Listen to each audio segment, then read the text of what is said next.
Hello, everyone, and welcome back to Fall Nationals. A little bit different of a location. We're coming to you from our homes this evening. But as always, I am your host, Gray Box Turtle. Alongside me is Bearlight. How are you doing this evening, buddy? I'm doing fantastic. How about yourself, man? Not too bad, man. Just ready for some awesome Rocket League we got ahead of us.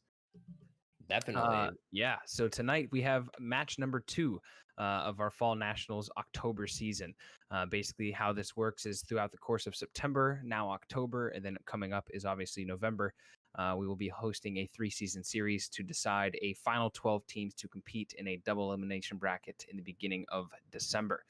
That being said, what that does mean is that we have everything split up into 4 different divisions. We have Division A, Division B, C, and then D. We have 40 total teams, so this is an awesome showing.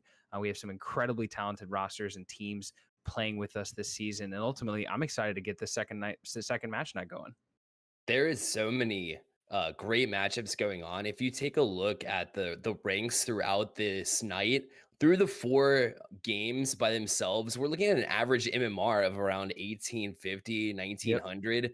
I don't think there's one matchup here that'll feature a blowout whatsoever. I know we saw a lot of 2-0s last week when we hosted this, but when it comes to this week, I'm seeing a lot of 2-1s. I think it's going to be an incredible night of Rocket League. There's no doubt about it. For sure. And I mean, and even those 2-0s that we saw last week, right? I mean, those were still so incredibly close and Yeah. and like there wasn't a whole lot to decide between those 2 sweeps, right? You wouldn't have been surprised by anybody sweeping any of those matches. So we're expecting more amazing matches tonight. If you've never tuned in with us before, the goal of this league is to give high school Rocket League players access to the collegiate scene, potentially on scholarship. That is our entire goal.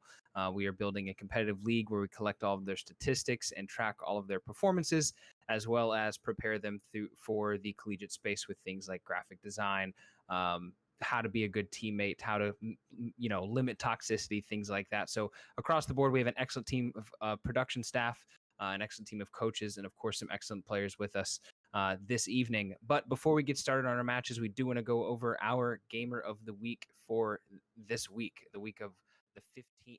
And that is going to be none other than Cosmic Flippy. Local to the Charlotte area. He actually went to my rival high school. He's played in a couple of our leagues that we've done so far. Excellent kid. I mean, so far he's been willing to help across the board with anything we want to do, as well as look, actively searching for things that he can do to be more appealing to collegiate recruiters. So, I mean, Bearlet, I know you've seen him play too as well, and I mean, I'm sure you can speak endlessly about his talent on the actual Rocket League field. Yeah, he plays quick. He plays speedy. He is very aware on the pitch at all times. He finds teammates with some great passing, but more importantly, he can finish as well. His shots are on point. They have a lot of velocity, but I do like the fact that when we talk about Cosmic Flippy, he really does take the initiative. He's one of those individuals that it's not just going to let life come to him. He's going to figure out a way to make himself known, and so not only on the pitch, like I said earlier, but also in the classroom, and also getting out there and making a name for himself on social media, keeping that fresh. So that's why he's the game of the week, and of course, we'll be seeing him in just a second as well. Yeah, no, you're totally right.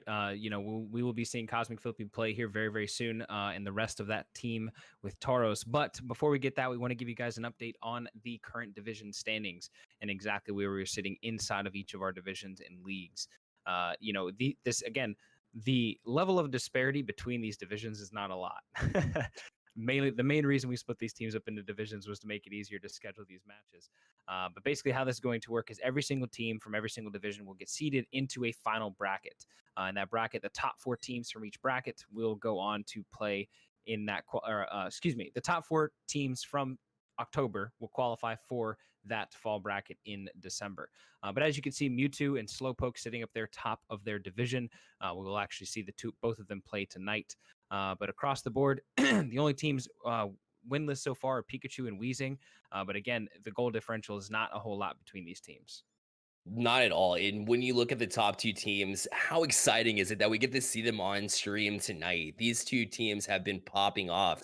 I mean, Arceus is technically one of the higher MMR teams. I mean, they have some 2300s. You expect them to go and pop off and be the top tier team. So to see these two teams take care of business against Arceus was kind of insane. So to see them face off tonight is going to be incredibly exciting. But first, we actually have a different matchup coming up, and I'll let you talk a little bit about it, Boxer, about what we can expect coming up.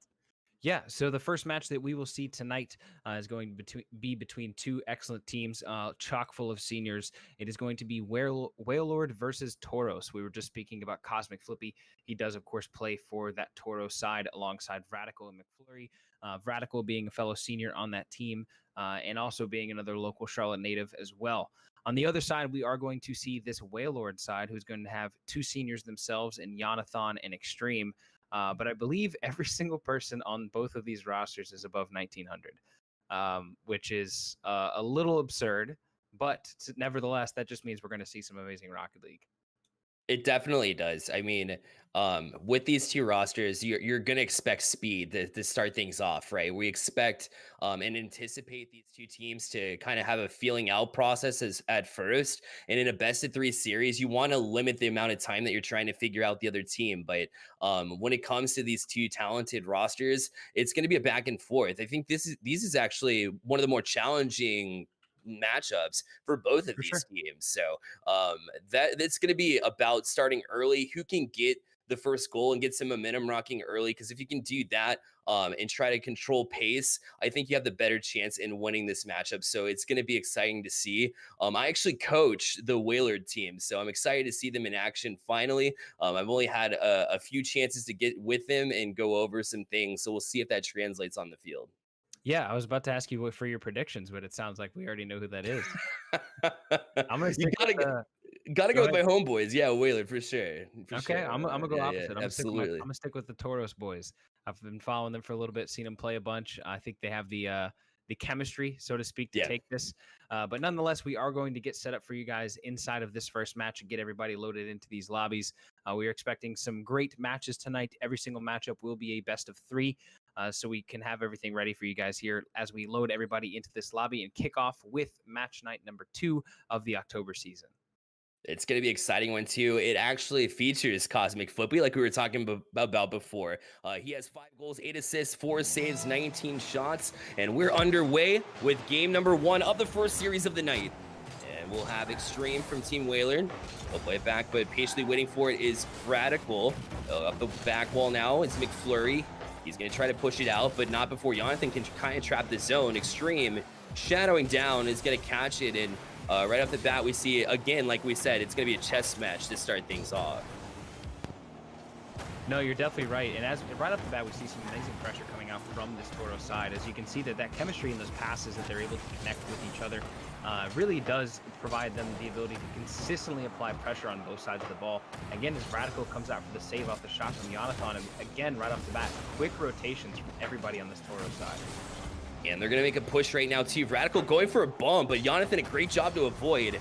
And Cosmic Flippy not able to get a touch now, and they'll try to get it out, but McFlurry going to trap in as well from half field. Trying to get past Zavi, but not able to do so. Here's Extreme back in the zone. It's off the ceiling, and Cosmic is forced to make a read. He does. A shot back from Jonathan, and McFlurry makes a big save to start things. McFlurry looking for that backboard read there, trying to get up to Cosmic Flippy, but Extreme is there to push this back into the middle. We are seeing some 50s fly out from both sides here. Cosmic Flippy not quite getting the touch he was looking for. Both teams looking, I guess, it seems to me that they're trying to read each other a little bit here. Nobody seems to be getting too hyper-aggressive very early on in this match, but I'm sure that is going to change very soon. Yeah, the pace will definitely pick up as we see game 1 move into about a minute 30 played. Yeah, and now it'll be Jonathan to try to play in for Wailord. Zavi with a great job to find Jonathan on the back wall, taps it down, and Extreme has a chance. Zavi up for it, but Radical able to get back and make a save. But the great passing from Wailord put some pressure on, but luckily for Tauros, they're ready to go and played some defense well. Yeah, back-to-back plays there for both sides. We're seeing team plays come out. Every single member of each team is touching the ball. As the flick comes on by Cosmic Flippy, but Zavi is there to keep that ball in as McFlurry is looking to push that down, but that ball will fall down to Jonathan, who clears it away. And as I was saying, it's oh my! Jonathan. Jonathan able to sneak this one in as there's Torres was trying to scramble back for this one. And Jonathan, hey, it wasn't the best shot, but put it on net. Sometimes it'll pay off for you, and they'll take the early 1-0 lead. Yeah, definitely gets the lucky bounce there off the ceiling on that shot, but nonetheless does fall in for the first goal of this game as we approach that halfway point. And already, as I was saying before, both of these teams are finding each other and getting all three members of of each team involved on those offensive pushes and those counterattacks, which is exactly what you want to see from fast-paced teams. What it's going to come down to is minimizing those mistakes and not giving your opposing team the chance to capitalize on any mistakes you can make. And a lot of taking that away is just by being in their face, right? When they try to press, take away space. Make sure they don't have any room to work with. But right now, there's a whole lot of space on the Whaler defensive side of things, and Radical is going to tie things at 1 with 2:13 remaining. Radical, excellent awareness there off the pass from Cosmic Flippy, who wins that excellent 50 there in that right side corner, is able to capitalize on a relatively open net.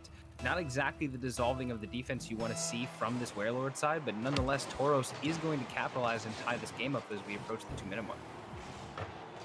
Here's McFlurry off his own corner. We'll try to get another touch. He will. Radical up on the play, but was not up in time. Maybe not enough boost to go up and grab that one. And so Xavi will try to settle things down, but unfortunately he'll give up possession here to McFlurry, who gives it right back to Waylord. And now we're seeing the teams kind of toss it to one another. Nobody really wants to jump in on it.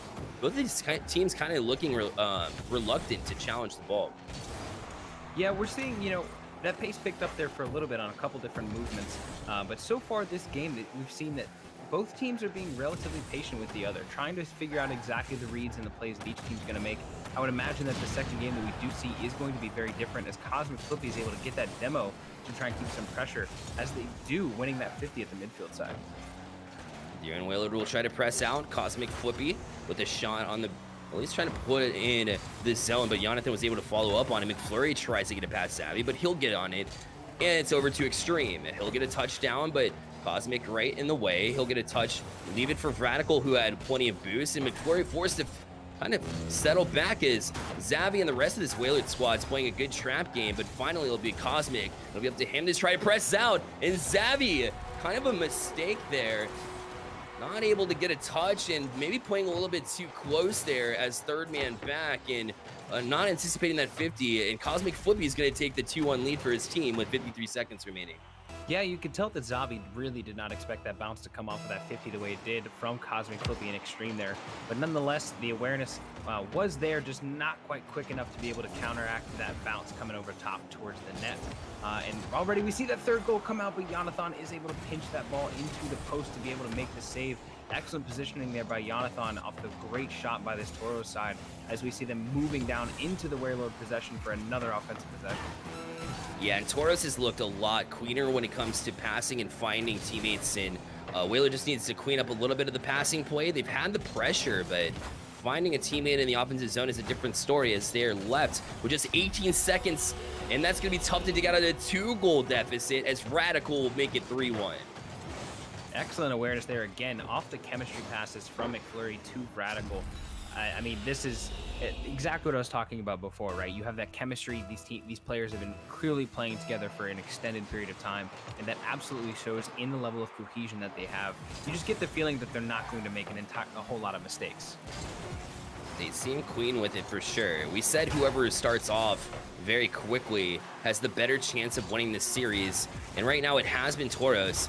We've seen some good sign from Waylord, but a few mistakes. Defensively, it's more the rotation on the defensive side of things being more responsible as we see Radical put in a bonus goal here as time expires and showing off his skills on shot-wise. But as this game one concludes, game one will go to Team Tauros over Waylord by the count of 4-1, and there's a few things that Tauros did better in that one. They played a little bit more speedy. They played a little bit more responsible on defensive rotations. Their shots were on point as well. They did outshoot Waylord, although the shot count was pretty close. It was little minute details, I think, that allowed Tauros to take this game one and be one game away from the series win. No, you're definitely right. And that's exactly I mean, when you get up to this level, that's exactly what it comes down to, right? Is the things you exact talking about, of those little minute details that it takes to actually come over that hump and take a game or take a victory or take a map or take a best of 3 or best of 5, right? And that's exactly what Wailord has the ability to do. I have every belief in my mind that they are going to go into the second match being a completely different team and approaching these situations completely differently. Not just because you coach them, but because they're very good.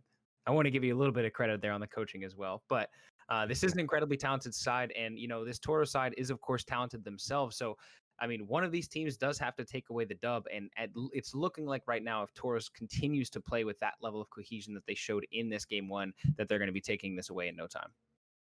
We will definitely see if they can continue their same streak that they had going in that game 1, the same momentum swing as things were swinging towards the Toros side. But Wailord again has been down in series before and is able to capture the series win. And we'll see if they can make a comeback like that happen as we begin game 2. Both teams will join their sides and we'll put 5 minutes up on the clock and this one will start up. We know for a fact that this Wailord side can definitely score.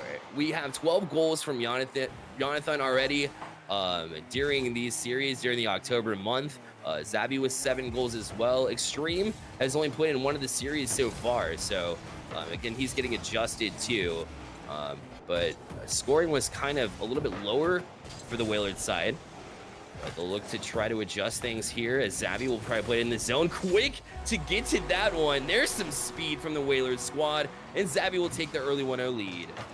Yeah, you could definitely tell the McFlurry did not expect Zabi to come over the top that quickly off that contest, but he does and scores an excellent goal. And that's just the speed that we're talking about with the players at this level. Is that you're going to see a lot of plays like that where on defense you are going to have to act immensely quickly to be able to prevent those types of shots from happening. But nonetheless, McFlurry not quite able to capitalize as the shot comes down the other way, looking, but Jonathan is going to push that away as some more 50s come out at the midfield. Jonathan now to get past one, a good little sidestep, a good little pop over the defense. Now Jonathan already up for that one. Sear was quick, but Radical even quicker. Or sorry, Cosmic Flippy even quicker to get a touch. And now Extreme though, luckily Cosmic in the exact right place. And that's all about positioning there to be able to be in that spot in order to kind of calm things down when the defense, you seem like you're on defense for a while. So Cosmic Flippy showing a lot of that right there. Yeah, Radical was looking for that pass in the midfield. Nobody quite there as McFlurry and Cosmic Flippy are back getting some boost. As this shot does come over the top of the backboard, but Zabi is going to push this away.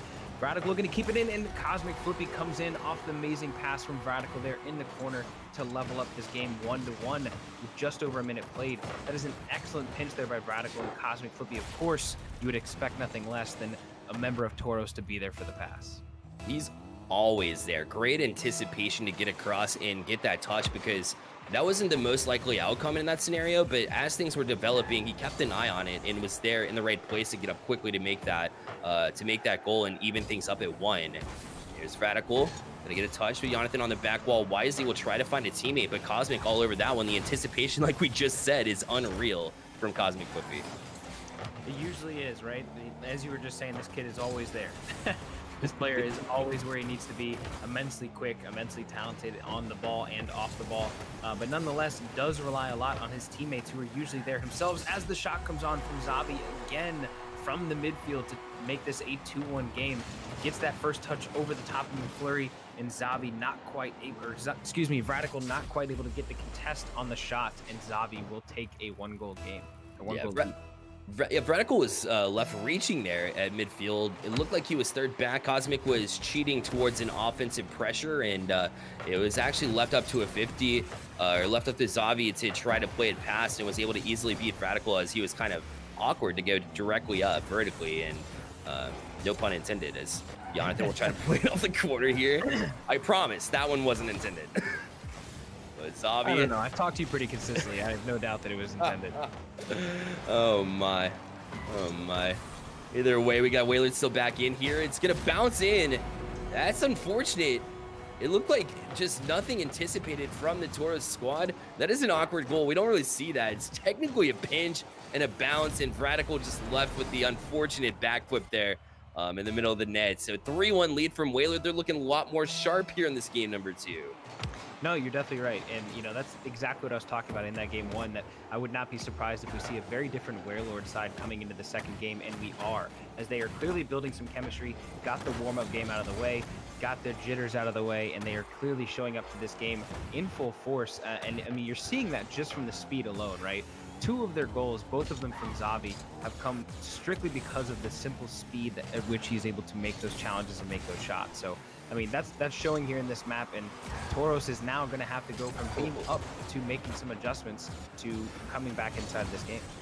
Creativity for McFlurry to use the flip reset there in order to get things out. So that was definitely intriguing. It worked, and he'll be on the offensive side of things there too. I say it just about every stream. Defense creates offense, and because of that, an unfortunate touch, yes, from Extreme. But McFlurry there to strike, and if he didn't make that creative play to get past one, that never happens. And now all of a sudden they're back within one. No, you're definitely right. And, that you do say that every stream, and you say that whenever we play doubles together, the defense does create offense, right? And that's exactly what you saw there from this Toro side. And I think that's one of the things that they do exceptionally well is their rotations. They are super aware of where each other are and are able to be in the right position almost every single time. And that shows exactly on that contest as Cosmic Flippy looks to get the touch, but Extreme is there to put the save away. And Zavi, again, going to be looking to counter this down as there's one man back in Cosmic Flippy as the contest does come out up to Extreme looking for the shot just over the top. And Jonathan is able to sink it, and Zavi is there. What an absolutely insane angle and redirect on that shot to keep it away from the defense there from Zavi. I think it might have been going in either way, but Zavi there as the assurance to make sure that that ball sinks in to make this back a 2-goal deficit. It was a good no quit attitude from the Whalers side. They had it there, right? They even bumped the defense to make sure that they couldn't do anything with it as well. Playing on the backside of the net, it was Zavi, and he's been outstanding here with now a hat trick in this game number 2 to get things rolling in favor of Waylord. We've seen him do a lot. Extreme not playing the best series so far, but one thing is certain, he's been pretty stout. To see the passing plays come out from Waylord is good, even when you are struggling. I mean, sometimes those days will happen, but it's good to just be sound rotationally, whether or not you can make these touches like you typically can. But we tick down to 43 seconds remaining. If you're just joining us, it is 1-0 in this series in favor of Tauros. And it's 4-2 here in game number 2, and Cosmic Flippy gonna bring it back within one.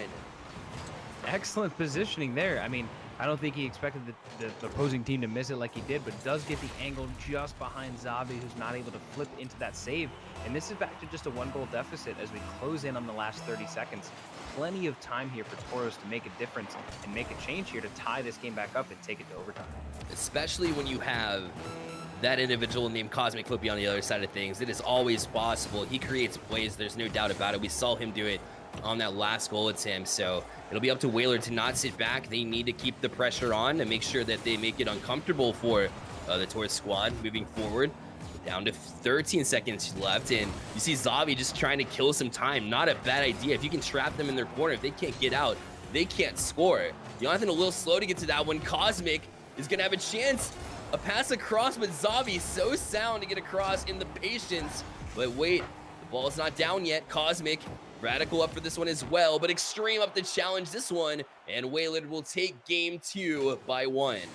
We almost saw something there. That was an excellent challenge there at the midfield at the top of the box to keep that ball down and clock out that overtime from happening. But we were seeing, I mean, we very well could have seen an overtime goal there, or a goal to force overtime from Radical. So yeah, excellent positioning there, an excellent 50 in the air to be able to keep that from happening. But nonetheless, like I said, we did see a very different Warlord team. They came out, they clearly rotated a little bit better. They built up their speed. Zavi showed the quickness all over the court that entire 5 minutes. But we are heading in now into game 3 where one of these teams has to take away the victory 2-1. And just like you said at the beginning of our stream today, we are probably not going to see as many 2-0s this week. It's not likely to happen. And sure enough, right on cue, our first game 3 of the night is in game 1 or in series 1. My Yep. apologies. And yeah, Zavi looks sharp in this one. Not only was the hat trick available for him, but 1 assist, 1 save as well. And his 3 goals came off of 3 shots. Toros is known to be a quick team. They're known to not give away a whole lot of chances. Yep. So Whaler definitely took advantage of the chances when they were there, which is something that you touched on in game number 1 or at the beginning of the series as well. So it'll be who can take advantage of the most opportunities as we move into game 3. But at this point in time, man, it's a toss-up. This is going to be a close series. We know it. And game number 3 set to be an exciting one as both teams will join their sides. We will put 5 minutes on the clock, and game number 3 is underway. Here's the kickoff.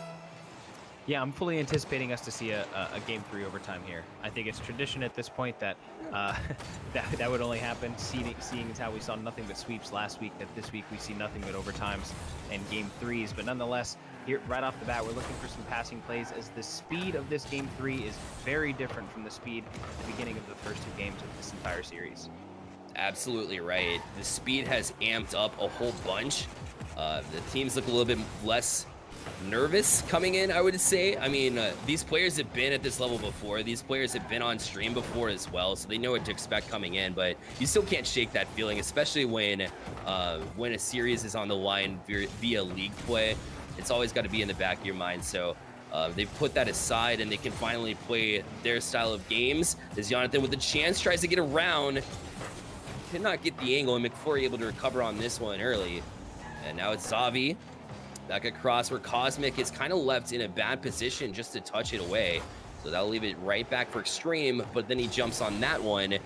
And now Jonathan off back wall. What a read from McFlurry, because you know Jonathan had Zavi's trying to step up and try to follow up that chance. So a great job for him to get it away. Yeah, no, you're definitely right. That was a touch that you had to make there as the shot comes on from Zavi just over the top of Jonathan, who I don't know if it was accidental or on purpose, but does get that ball just over the top, and Zavi is there to sink that into the top of the goal. What a play there by this Wailord side to start off the first minute of this game. I don't know if you saw it there, but Jonathan with a creative play to tap it up to him in order to get there first. That is creativity at its finest. Knowing where your teammates are, that just speaks to his pitch awareness, knowing where everybody is on the pitch, and it's just some incredible stuff. Hey, props to Zavi for stepping up, and that's got to be attributed to communication, because it's not often that a double commit can come out in your favor. There it did, and Whaler with the 1-0 lead here in game number 3 as Cosmic will try to find Radical, but Zavi up so quick. Zavi has definitely been a positive side for this Whaler squad as they continue to press. And Cosmic forced to just make a touch now, so Extreme will get the next touch, but Radical all over that one, and he'll play it out. 3 minutes remaining in this game number 3, and right now Whaler is showing some promise, but now it's up to this Taurus squad to show them what they're all about. What do you think they need to do and change in order to grab and tie up this game? Yeah, you know, so much of what these Taurus side is doing is they're losing possession at that half field point, right? They're pushing up, they're making their chances and making their passing plays out of that defensive side. We've seen them play very, very well out of the back of their own net. But this Wailord side is a very, very quick rotating team. I mean, they move into offense together, they move into defense together. So when you're playing against that, you have to win all of your midfield challenges. Yep. And that's something that we have not seen Toro's side be able to do exceptionally well to start off this game. Zavi up for this one. He's going to try for a double. He had the flip to try to adjust to it and give it to Jonathan, but Jonathan not able to do much with it. But Extreme right there. Good rotations on the offensive side of things for Leia as he gets an additional touch. But McFlurry able to try to get away. But they're still having trouble because every time they seem to make it clear, I don't think Tauros is finding teammates out of the zone as well as they'd like, because possession just drops right back in. Finally, Radical will press into the offensive zone. It's been rare for Tauros in this game number 3, and just when you blink, they might be back out. Radical with the pre-flip, or sorry, the pre-jump.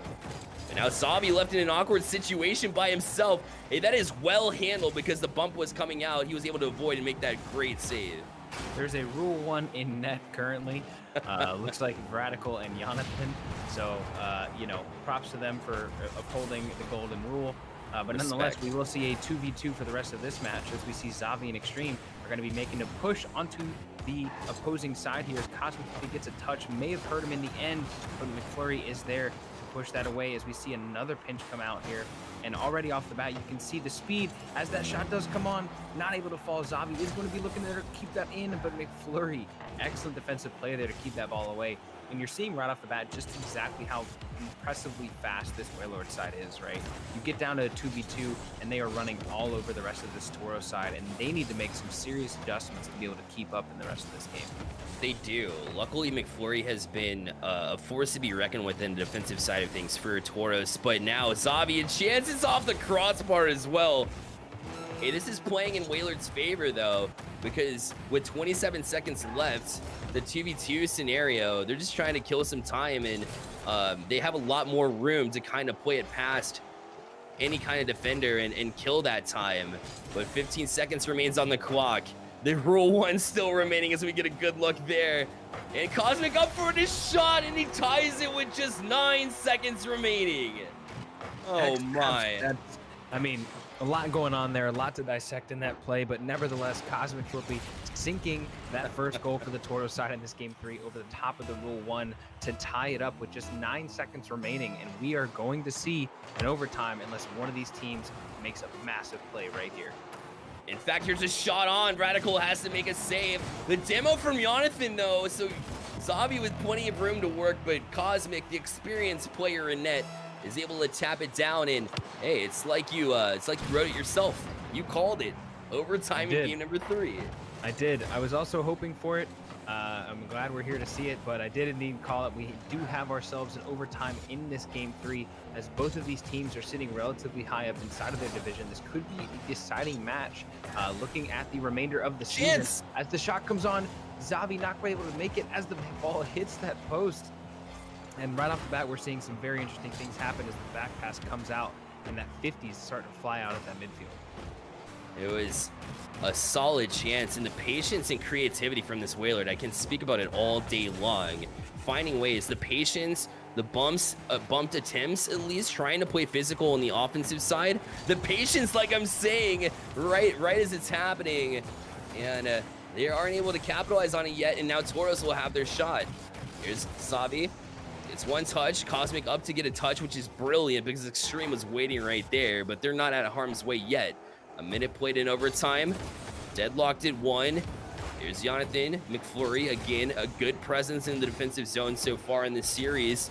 We'll have to see a little bit more of that because it's been this Wailord side that's just been striking and knocking on the door. But now, Radical, a chance and bumped off it with Xavi able to bump him, and a clever play again from this Wailord squad, and we remain deadlocked here in this overtime. We do, but we've seen some amazing pressure come out from both of these teams so far. Really, a whole lot of circumstances here in which a goal could have and should have happened in a couple different circumstances, as Radical almost puts that in his own net. Maybe not quite the defensive play he was looking for. Jonathan up for the second touch, but McFlurry is there to get that challenge on, as we see more 50s fly out from this Wailord side to put some more pressure on in the shot, but Radical is there to keep that ball away, and Toros looking to make a run for their own here. And now put right back in the zone. Jonathan's so good to jump on those and put the defense in awkward spots. And recover, and it'll be Xavi. Challenged wisely by Radical, knowing the speed of Xavi, who tries to play it back down to a teammate, but it's cut off. Here's Radical, back to Cosmic. He'll get a touch, try to jump on this one, but Xavi gets a touch off the corner, and Jonathan will get the next touch as well. And he'll force McFlurry to hit it to the side wall and play it from there, where he can challenge yet again, and Cosmic finally steps up on it and gets a huge clear, but again, it's Jonathan in that presence that puts it right back in the zone. He creates all these chances, a shot, but he's not able to get across on that one either. And Wailord, oh my, Jonathan just always in the right place to get a big clear when they need it. And now an opportunity, but a good demo, because the demo play was coming the other ways. This is just an absolute chess match with physicality. It's been crazy.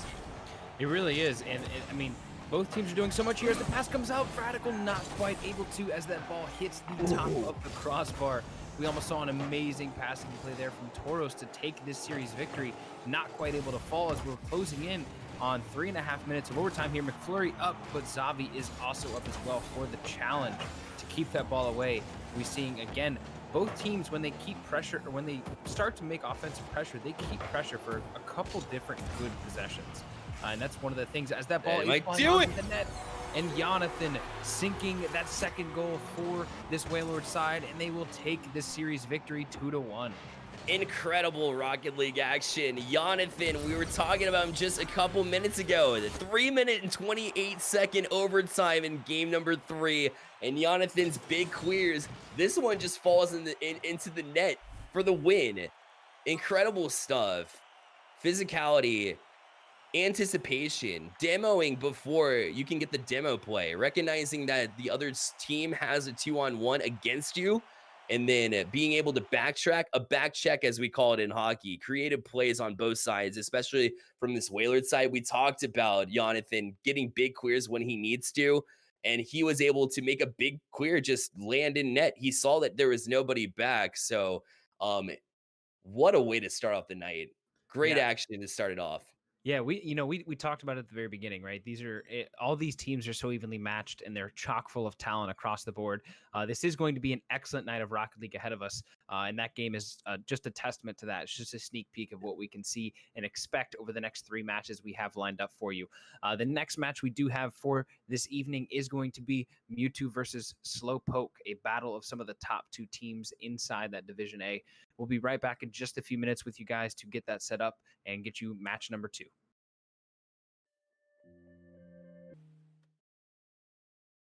Hello, everybody, and welcome back to Stay Plugged In October Series Rocket League Fall Nationals alongside Box Turtle. Again, my name is Bearlight.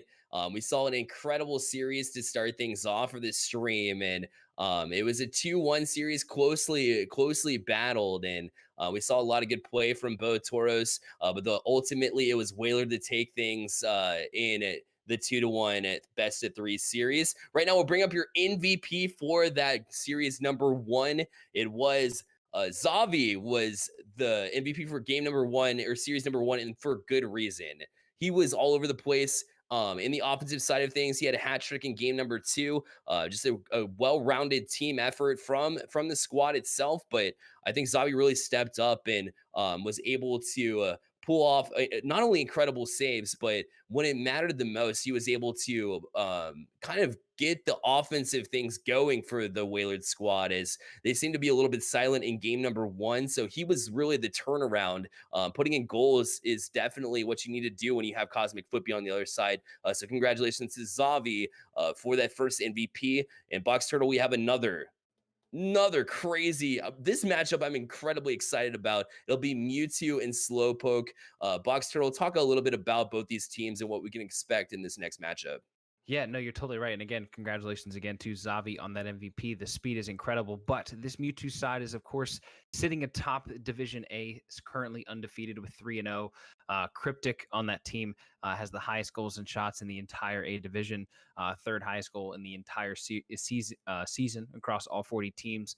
And both of the rest of the teams are above 2,100 MMR, and Adam and Osgod on that squad. So we'll be watching, of course, Cryptic and Osgod are 2 seniors, and then Adam is, of course, the junior for this team, but incredibly talented team. And then Slowpoke, of course, is a team that we're very familiar with, right? This is the winners of our September season. They have Team Eevee, and they've since rebranded to become Team Slowpoke. Maybe a little bit of a meme move, but who knows?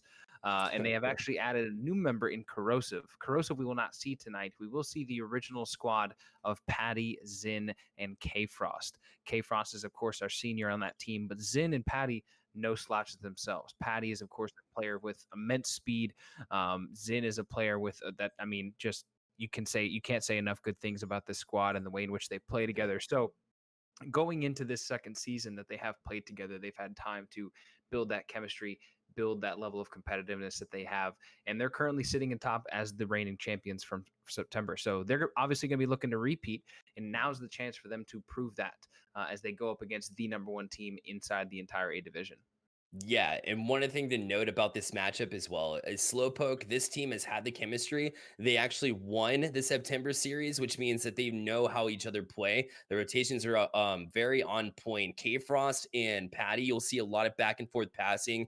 They like to use the walls and play inside to get some passes to the third man and involve him in the offensive breakout. So a very clever way to do things, as you don't see that very often. And so we'll definitely watch this team. But on the other side of things, you're absolutely right. In fact, Osgood is technically the highest MMR player in the league. So we're expected to see Yep. big things out of him. He hasn't quite hit the numbers that he wants to this season, or this month, I should say. But he's definitely on a mission. And sometimes it's the third man back. Sometimes it's the individual, as you see Osgood right on cue, right when we're talking about him, of course, 4 seconds in, and he'll get the first goal.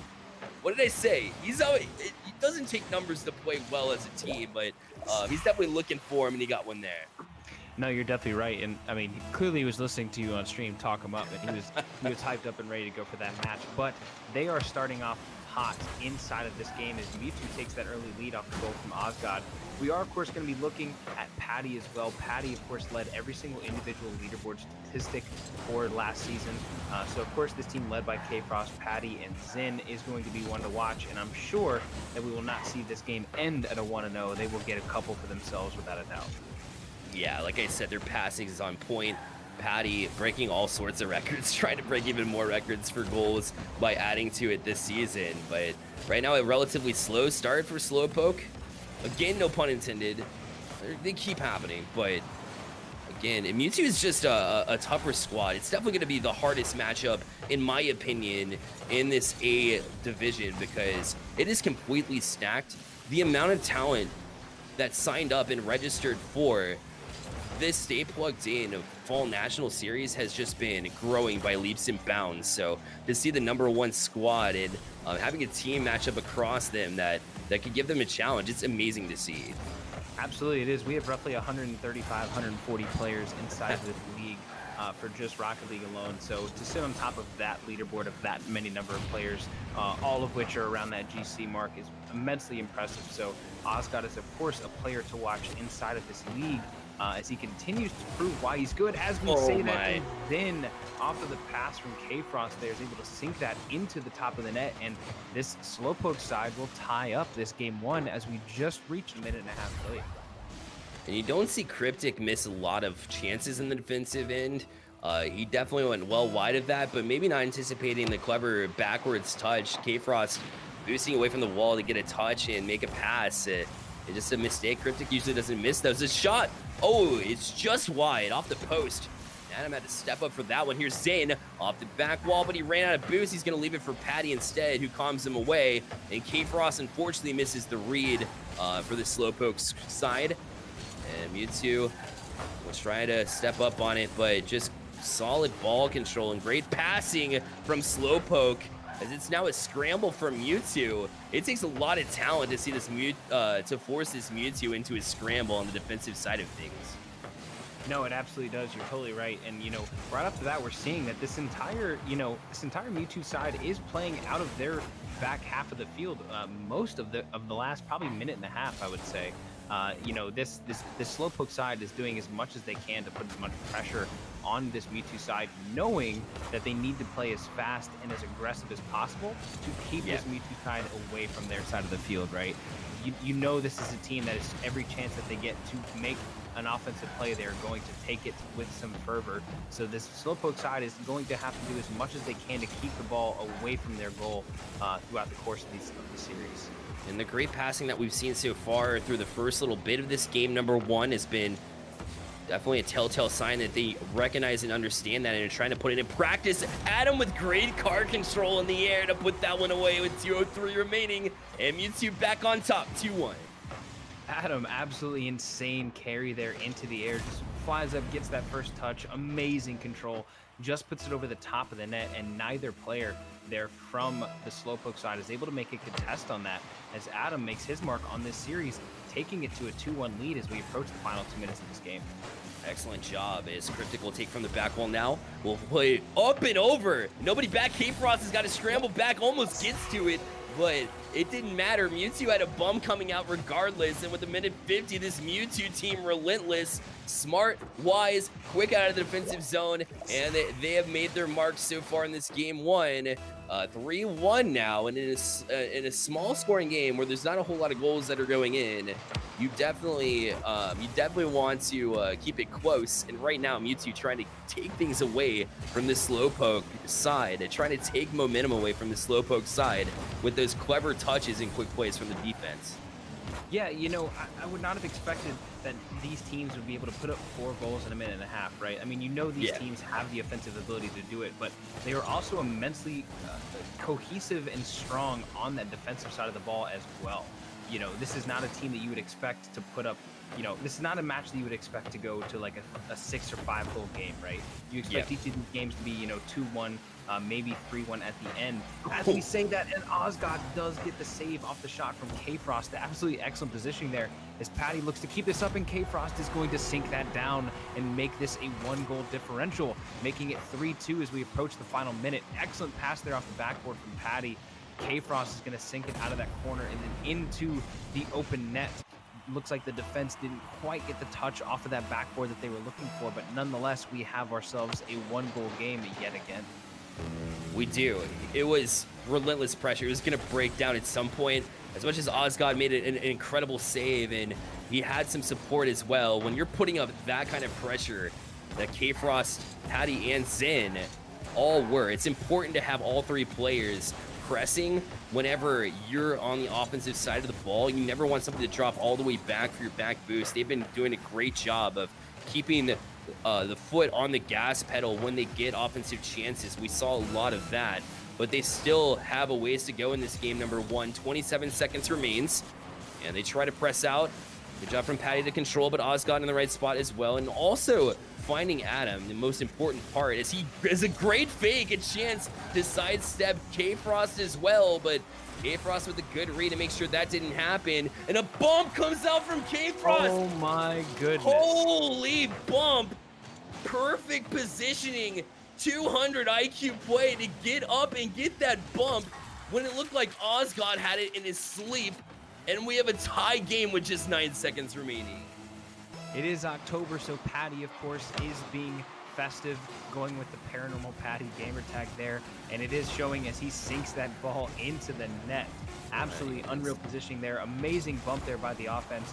I think a bump like that does deserve to be an assist. I know we have argued about this before. Yes, we have. But nonetheless, this is leading to an overtime match here yet again tonight in our match as we see game 1 going in overtime and hitting that golden goal point. One of these teams does need to come out on top here and make another amazing play. We've seen the Slowpoke side is running with some momentum as they have scored the last 2 goals inside of this game to tie it back up. They are, of course, going to be looking for that 3rd in a row to be able to finish this game off. But right off the bat, we're seeing Cryptic is going to be putting some pressure on, but excellent clears. And I mean, you're just seeing 50s and clears come out across the board from both of these teams. It's so immensely impressive to see. It is. It's incredible. We go back to K-Frost. Hold up. We got Adam off the back wall. A chance. He pressed him back. Goes back with a bump to K-Frost. Great job to recover and get that save.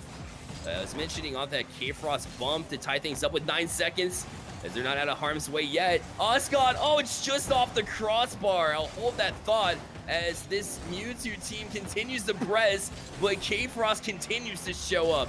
Great defense here, but now it's Adam. Gonna fake, gonna get Zen to commit, tries to sidestep Patty. Here's Cryptic trying to play across as well, but finally K-Frost will come up with a semi-clear enough to get it out. Now Patty, great pass. Osgod gonna step in the way though, and Zen, it's gonna be past him and Cryptic will play it out. But I was gonna say, even with overtime, the pressure's immense. With 9 seconds left and to get a bump that clever and that impressive and that calculated was insane. So to do that with 9 seconds is ridiculous. And they continue to make huge plays here in this overtime when it matters most in this game number 1 if you're just joining us.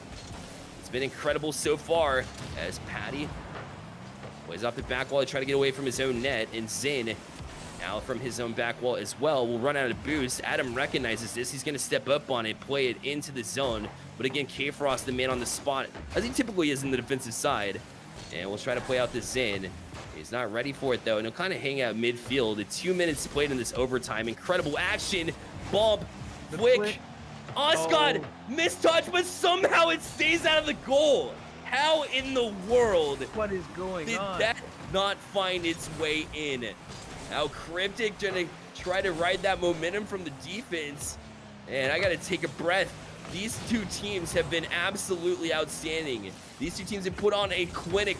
And Cryptic had a chance too, but K-Frost spawning right back in and making that save. Now Cryptic, it's off the crossbar again and it stays out. This ball is just allergic to the goal. But it's been incredible offense both ways. I don't even know which of these two teams is better right now. This is absolutely incredible. Both of these teams playing absolutely out of their minds on defense and offense. We've seen at least 6 or 7 potential goals happen in the last 30 seconds alone. And this is absolutely incredible as the shot does come on. But Zin, Paranormal Patty, not quite. I guess is going to get that touch over the backboard. Every shot seems to be a little bit stressful for both teams at this point. There have been some absolutely unreal contests that have come out as Zin does clear that ball up, looking for K-Frost to try and make something happen here as he gets that back pass, but Zin doesn't quite get the jump he was looking for. K-Frost most likely going to take this up and around, and he does, trying to take this away, but Adam is going to keep this ball in play up to the top. But again, nothing really substantial happening for either team as the shot comes on. Patty is there to win that 50 and create a counterattack out of it as they look for some midfield advantage here. But Adam, again, is there to stop the ball from moving any forward. It's incredible, isn't it? As Cryptic makes a great save. That's underrated as well. It was over his shoulder. Oscar with a great touch, too. And it's been insane to watch this matchup right now. I mean, this is RLCS status. And I'm not, like, I would be the first one to say that that's an overstatement. It's not. This is why I'm getting so hyped up, is because these are high school students looking to make it into college. Adam with an appropriate way to end this game, an incredible shot, and game 1 goes to Mewtwo by the count of 4-3. Oh my gosh, Adam. Absolutely unreal. You were just talking about the RLCS-esque type performance from these two teams, and that's exactly what we see there, right? Adam with an absolutely amazing, unreal clutch play there. And I mean, just look at that scoreboard.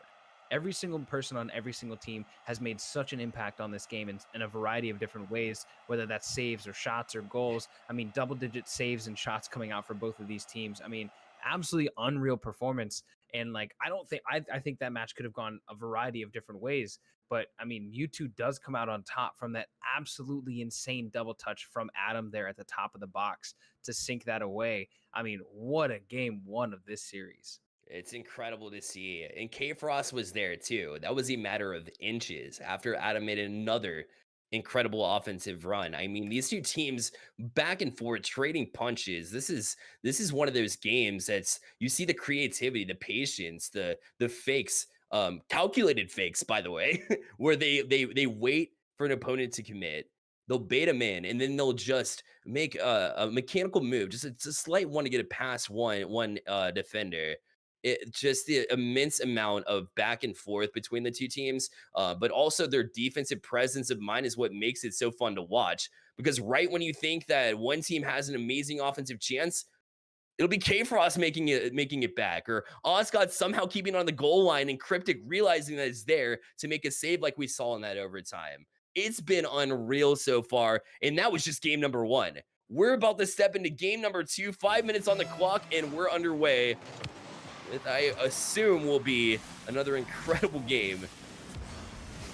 Yeah, I'm predicting at least another game 3 here. I mean, but as we say that, and Patty sinking the first goal of this game within the first 9 seconds to put this Slowpoke side up 1 goal in this second game. They are not taking that first loss lightly. They are coming back with a vengeance here in this second game, and we might have ourselves another game 3 on our hands. It is, and that speaks to the level of both of these teams as well, to see the ability to make a statement, right? As a pass comes across, and Zin, saved by Cryptic. Well done. You see an intentional statement, right? To know that you need to come out and get a quick goal, but guess what? Another statement, a quick answer. Exactly what we needed. Absolutely, at a 1-1 tie right now. I mean, this just goes to show exactly why both of these teams. I mean, so right now you're looking at one team that's currently at the top of their division, the current highest ranked team, both in MMR and in league performance in the entire season. And then the other team is our current reigning champions from the previous season before we doubled in size. So, I mean, you're looking at this and you're saying, okay, so this is clearly the matchup of the Titans, and that's exactly what we're seeing right now, right? Both of these teams have proved over and over again exactly why they deserve to be in the position that they're in. And this Mewtwo side, I mean, just the answer on that, the ability to just very quickly just, I mean, score that goal for themselves, to keep themselves level in this game too, to keep them inside this contest is exactly what you want to see from top talent. K-Frost about to get that double touch before Cryptic was able to step across on it. Now Adam up to get a touch. I mean, it's just knowing that that was going to go off the top wall, though, so not the best touch, as nobody was able to step up in the defensive zone for Mewtwo to make that clear. And that was a really solid attempt for the angle that he had, but Adam's still not able to find a teammate, and Patty are going to take advantage of that one, and they'll hop back into the lead with 3:50 remaining in this game number 2. If you are just joining us, you missed out, man. Game number 1 was absolutely insane, and these two teams continue. Just look at the car control from Adam, to say the least, is something else. But Patty now on the sidewall. K-Frost going to step over on this one. Even though he was rotating back, it's good recognition to step up on that play and try to keep it in, to keep the pressure on. One of the many ways why this team has been in a top 2 spot this season. Adam with a shot on. K-Frost able to tap it down to himself to control. No boost for him, though, so he's going to try to have to work it some way or some fashion to a teammate. But Cryptic going to end that chance in its tracks. And Osgod will try to play it in, but Zen will finally clear it out, and they'll start over. Yeah, I mean, right off the... I mean, these two teams, exactly what you're seeing there. K-Frost able to beat 2 people without boost and carried that down as far as he did. As we say that, carrying another shot here onto the side to try and get that pass into the middle, but Adam is there, down to Cryptic to try and take this the other way as the flick comes out. Patty with the contest, not quite what you were looking for, as Osgod is there for the shot, but Patty is there to save that one away. And Patty, again, showing exactly why he was #1 in all-around statistics last season, including saves, as we see another amazing clutch save come out there to keep them on top 2-1 in this series. As we approach the final half of this game, they're like, you know, what are some things that you think that these teams need to do to separate themselves just a little bit more from the other side? It's impossible to say. I'm just a lonely champ too, and these two teams have been incredible until I opened my mouth. And apparently they need to do that. That's exactly what they need to do. That's something that you have to avoid if you're Slowpoke. But Mewtwo's got to be like, we take it. Oh no, not gonna see. But now that we have a tie game, we can talk about it. Limiting mistakes, right, is an obvious choice, right? That's almost a cop-out as a caster because we know that, right? But I think when it comes to these two teams, it's all going to be about exposing the weak link. And this is not something you find on a regular basis because we have, all these players are talented, right? What I'm getting at is that one of them, you'll always have one person on the team that, although they can have a full team effort, will be struggling a little bit. It's up to them. It's up to each team to figure out who that might be and let them try to handle the ball. Try to put the ball, if you're going to give up possession, to their side and make them make a mistake. Again, that being said, it's a little bit of a cop-out, right? Because all these players are playing so good. It's impossible to tell. They just need to keep to their game plans. But a breakdown here from Mewtwo. Very rare to see the goal wide open, especially in this series. And it'll be Slowpoke with the 3-2 lead. Yeah, maybe not quite the contest that Cryptic was looking to have there. Probably was looking to get that shot on. If not, that does turn into a dangerous possession, as we see, which is exactly what leads to K-Frost, the senior, for the Slowpoke side, taking it up to a 3-2 game here as we approach the final minute of this game. I mean, this is turning out to be showing like it's going to be another game 3 as the shot does come on. Osgod is going to sink that one in. Zin is there to try to make the save, not quite able to do so, and Osgod is going to punish that angle there from the defense. A little bit of a challenge breakdown there, but nonetheless, that will level it up yet again for the 3rd time in the series. Yeah, K-Frost and Zin, miscommunication there as both were on the back wall and both committed to that ball, a double commit. And because of that, the next up for Mewtwo was already on it, so Patty was forced to go up as well. All three having to commit to that ball for Slowpoke just led it to a Mewtwo goal, and that's what they needed here with a minute left. As appropriately, we have a 3-3 game here. I would not be shocked for another overtime in this one, as Scott will be up for this touch. Patty from the sidewall works over to K-Frost, but Adam jumping up on this quickly, and he'll try to start some offense now. Off the ceiling, with Patty jumping up. A great read from Patty. That's more difficult than it seems in the defensive end. No, you're definitely right. It absolutely is. And I mean, so many things that all 6 of these players on the field right now don't even look terrible. Like, I mean, just looking back to that bump in that game 1, right? I mean, just exactly what you want to see from these teams. Something that seems so small and detailed oriented, but nonetheless does result in some amazing chances for the other team, as it does come down to, like you said at the beginning in our first matchup of the night, those small details, right? The small things that lead a team to that victory, as we are approaching again another overtime here, unless the shot from Cryptic does come on here and it's not quite able to do it as it bounces off the backboard. And we are hitting into our 2nd overtime of this matchup. And again, like we said, no shocker here in this game number 2. If you're just joining us, Mewtwo with the 1-0 lead in the series. They're looking to close things out with a single goal, but Adam misses. Oh my. Rare breakdown. We saw it from Cryptic in game number 1, and we saw it this time from Adam. It's a tough read to make. It was farther off the wall than he thought, and Osgod left just guessing where that shot was going to go, and Patty was able to finish it off. Much like a penalty kick that you see in soccer, the goalie's just left guessing as where that shot's going to go. Patty with a great job to place it where the defense wasn't, and they take game number 2. And you know what that means, chat? I see you in there talking about game number 3. We got it. Here we go. Yeah, no, absolutely. We are heading into our 2nd game 3 of the evening, just like we expected. We have not seen a single sweep come out from any of these matchups so far tonight. I doubt we will see one at all, to be completely honest. That overtime obviously not lasting nearly as long as our first match, as a first overtime of that game 1. But nonetheless, I mean, we're seeing that all it does is it takes that one circumstance for one of these teams to truly step up and make a difference. And any one of the 6 players on the field right now have that clutch gene in them to be able to make that play when it matters the most in these games. And that's exactly what we've seen so far, both from Adam in game 1 and then right there at the end of that game there from Zin. So heading into game 3, we are going to be looking to see something similar from both of these sides in terms of being able to capitalize on those circumstances when they're presented. And as we've seen before, all of them have the ability to make a difference here in each of these games. So I'm expecting an exciting game 3. I genuinely have no idea who's going to win it, and I'm just excited that I get to watch it. Sit back and enjoy this one, everybody. This is about to be a crazy event here. Game number 3 about to start up. The teams have joined their sides. Mewtwo and Slowpoke at it again. Key to this game number 3 is going to be who can put out of their mind the mistakes made in that one. We saw an own goal from Zin on the side of Slowpoke. And when it comes to Mewtwo, the last goal to go in, Adam missed off the back wall, and it was a tough read, but still a mistake nonetheless. And who's going to be the first to put it out of their mind? I think that's the team that gets the most success. We are underway now, and Zin, sidewall now, will try to find a teammate and get some help with no boost. And K-Frost will try to play it down to the 100 boost, but unfortunately, he was not able to snag it, so now he'll leave it for Adam, and plenty of space for him to work with.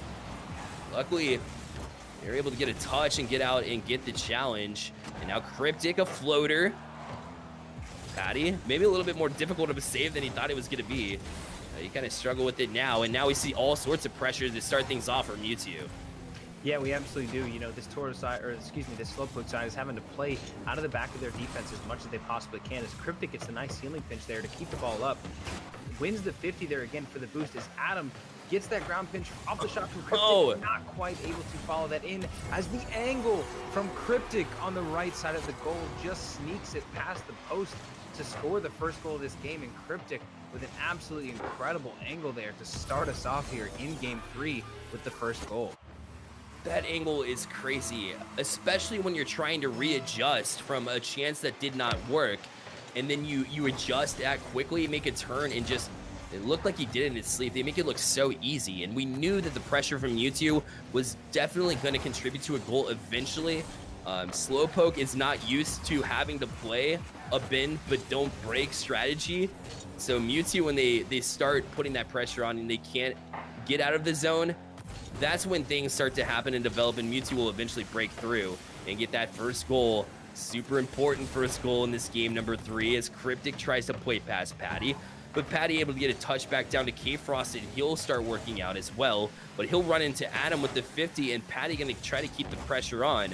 It'll be Adam with another touch, and Zin to continue the pressure. Now it's Slowpoke trying to play some offense as Cryptic able to get the flip reset. It's super nice, and trying to get across to get a bump. Slowly played. I don't think anybody was back, but no help either from the offensive side of things from Mewtwo, as now they will work it out. And with 2:53 remaining, killing time is in favor of Mewtwo as they continue to press. Cryptic, but Osgood a little bit too far pressed up, and he'll be forced to back check it to the back wall. And they'll start again. Here's Zan with the shot, but it's going to be met by Cryptic, and they'll play it out. And now suddenly Slowpoke is starting to gain the momentum and start the offense.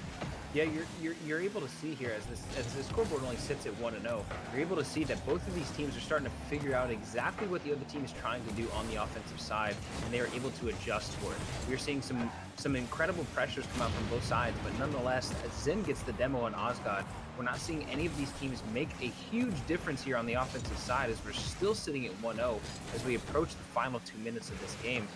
But I mean, as the shot comes on from Patty off the pass from K-Frost, absolutely unreal position there by K-Frost to be able to make this catch, and Patty with an absolute banger into the top just below the crossbar. Nothing Adam can do to save that. And right as I'm talking about score, somebody scores, and we have ourselves a tie game yet again. It's a combination that we saw so many times last month. K-Frost to Patty, coming up in the clutchest of times. It's under 2 minutes now left to play. A 1-1 as Adam will play to Cryptic. He'll get a touch out, but luckily Zin was playing patient enough where he can turn on it. But now it's Adam. Cryptic electing to just steal boost and roll back, so it'll be up to Osgood to get this next touch. He does, but it's out to Patty as he mishandled. Now Zin trying to find third man, but Cryptic able to step up now and try to play pass. It's off the back wall now. Patty's got to make a difficult read, but shocker, he does. And they keep play alive. K-Frost. Yeah, no surprise. It's incredible, the amount of talent. It's like seamless. It's rare to see any kind of mistakes at this level, and it's unheard of as Zin will take a shot. Osgood know it's going high. That had to be from communication, but Patty's not going to miss a chance on the follow-up, and it's a 2-1 game. 2 unanswered for Slowpoke, and now they're in the driver's seat. Both of these teams are trading leads left and right in this series. We see Patty come out clutch yet again to take this up to 2-0 as we approach the final 60 seconds of this game. Slowpoke is going to be looking to make a strong defensive stand here to keep this Mewtwo side out of their net, but I would not be surprised if we do see another goal fly out here for the Mewtwo side. Adam off the top of the backboard. Cryptic is there, but not quite able to make the touch, as now Osgood is the last man back trying to keep this ball away. Excellent 50 there to win. You know, these players, I genuinely don't know how they got this good, but this level of competition that we are seeing right now from high schoolers, as the shot comes on from Zin, not quite able to finish it as Adam makes the unreal save to keep that ball out of the upper 90. But as I was saying, the level of talent that exists just from high schoolers is absolutely insane, as we see both of these teams putting on an absolute clinic on both sides of the ball to try and take away a lead here and certifies themselves as the #1 team in this Division A. And now it's up to Mewtwo to try to get some pressure on. 14 seconds remains, but it's going to be a goal from Zin stepping up with 12 seconds left. And that might do it. Slowpoke riding the momentum from the past 3 minutes or so, and from game number 2 in their overtime win. And now it's going to be a tough choice. Mewtwo's got to dig down. They need a kickoff goal here to try to even it up, as Cryptic gets a touch. The patience, it's off the corner. If they get a goal here, they can do it. Adam puts it in. They got 5 seconds left. Hold that thought. They're trying to strike. They need another kickoff goal, though. But that's step number 1. Can they do it? It's been incredible back and forth so far. I mean, I wouldn't be shocked. It's going to be Slowpoke. It's up to them. They need to kill this ball. They need to keep it on the ground now. And K-Frost plays it to Patty. He's going to put it in the air. He's going to try to fake Cryptic down. It hits the ground. He was looking for a bounce. He didn't get it. And that will end things in this incredible series. Slowpoke takes it 2-1. Oh my goodness. That's only game 2. That's only match 2 of tonight. Just Right? match 2. These 2 games so far have been absolutely unreal. If you are just joining us for the end of that match, you have missed out on some incredible Rocket League so far. So be sure to stick around and see the rest of these games. But we were only halfway through our matches for the evening, and we have already seen some of the incredible talent that exists from these players. Not only do they make me not even want to play Rocket League anymore because I'll never be that good, they also make me realize how incredibly talented the high school scene is for this game, and how much passion and drive that these players are putting in every single day to this tournament. I mean, absolutely unreal performance from everybody on both of these teams. And I mean, this is incredible to watch. It was a spectacle. There's no doubt about it. To see the amount of talent, not only mechanically, but the game sense from these two sides was unreal. And just when you thought Mewtwo had the momentum and they were going to roll into a game 2 victory, they were in overtime. They had a chance to close things out in game number 2 before a last second goal. The incredible amounts of just drive from both teams, the incredible wise plays, able to accomplish just about any chance, and even the heart from U2. They were down by 2 with 9 seconds left and found a way to score to give themselves an opportunity, but it was Slowpoke that was too much. And just because of that, it's going to be so tough. It's going to be so tough to try to pick an MVP here, but we're about to announce it in just a second as well. Box Turtle, who do you have? Who do you think earns the MVP for that matchup? Yeah, it's too hard to say. You know what I mean? I mean, we'll go ahead and throw it up on the screen, but I mean, it's got to be Patty, right? I mean, as we saw from last season, leading in every individual statistic, we're going into this match where we're seeing again Patty showing that whether it's a save, an assist, a shot, a goal, or just a demo in the middle of the field, that Patty is going to be everywhere that he needs to be in every single one of these matches to make an incredible impact on this game. And that's exactly what we saw in this series, right? I mean, having a direct impact on every single goal in that clutch game 3 to take down the number 1 team in the division just shows exactly why it deserves that MVP. So congratulations to Patty and the rest of that Slowpoke side. We now have ourselves a battle at the top with some really hot teams in both Slowpoke and Mewtwo. And let's not forget about Arceus and Pikachu and the other teams that are sitting at the top of that division. So, I mean, absolutely incredible performance from these two teams. But we are going to take you to a quick break. We do need to set up another amazing match for you this evening. We'll be right back in just a few minutes with that matchup and some more amazing Rocket League. Hello, everyone, and welcome back to Fall Nationals. We just saw an absolutely incredible match 2 just finished up a few minutes ago. I mean, that match, Bearlight, was absolutely incredible. I know you enjoyed casting it. I loved casting it. We both just love Rocket League and incredible matches. And I mean, I know we're going to see some more incredible matches over the rest of the evening, but I mean, what an insane matchup that we had, and what an insane matchup we have for you now, as we are seeing a couple returning players from our September season show up, as well as a brand new team showing up as well. We have our first match of the evening from the D division. These are still all GCs, so still incredible players across the board, but we are going to be seeing Flygon versus Starly. Starly is currently sitting at number 2 in the division at 3-0. Flygon is, of course, 0-1. They've only played 1 series so far, so not a whole lot to be determined from this team. You know, there's not a whole lot that we can say whether it's good or bad from either side on this team. We don't know for sure if that 0-1 start is exactly the result that we're going to see from this team moving forward. But again, all these players are all GCs, so a lot can happen here. The Starly side is the Marowak team returning from the September season, of course, with a rebrand of their own. They finished about middle of the pack, right? So this is a team that's going to be showing up with a lot of force, showing up to prove exactly what they can do. And this is going to be a team that's going to look to probably take a dub here away from this Flygon side. But Flygon, of course, will have a lot to prove starting at 0-1 in this matchup. They will. And when you're 0-1, it's okay, right? You need a feeling out process. You need to fill out, the holes in your gameplay to try to figure out what it is that's going wrong. Because first you have to diagnose the problem if there even is one. And after one game, it's hard to say. You know that they want to come out striking, get that first win, of course. And like you said, it's definitely going to be a another solid game like we saw in the last series. Incredible talent here. We'll get to the rosters here in just a moment as well. But just to take a peek here, it does look like Starly does have a little bit of an MMR advantage in this Yep. matchup, but once you get up to this level of play, sometimes you never know what's going to happen. I'm just hoping we have a series, anything close like we saw the last one. That might have been the most incredible series I've ever had the pleasure to cast, and for it to come and to stay plugged in was incredible. So yeah, I'm hoping the same thing goes with Flygon and Starly, and I'm sure there will be no disappointment. Totally. No, you're absolutely right. And, we're going to see some seniors as well, but primarily underclassmen in this matchup. So we're seeing Yep. a little bit of a younger squad here show up in both of these matches. Nevertheless, as we've seen from players like Patty and Zin and a couple of the players from that Mewtwo side, that age here really doesn't mean anything. These Yeah. players across the board are immensely talented. We are, of course, eyeing our seniors as this is their last chance to compete in our leagues as they are soon to exit high school. But across the board, we are expecting another amazing matchup here. Yeah. Bearlight, who do you have in this matchup? In this one, I think that Starly is going to have a little bit too much presence for Flygon. So I'm going to have to go with Starly in this one.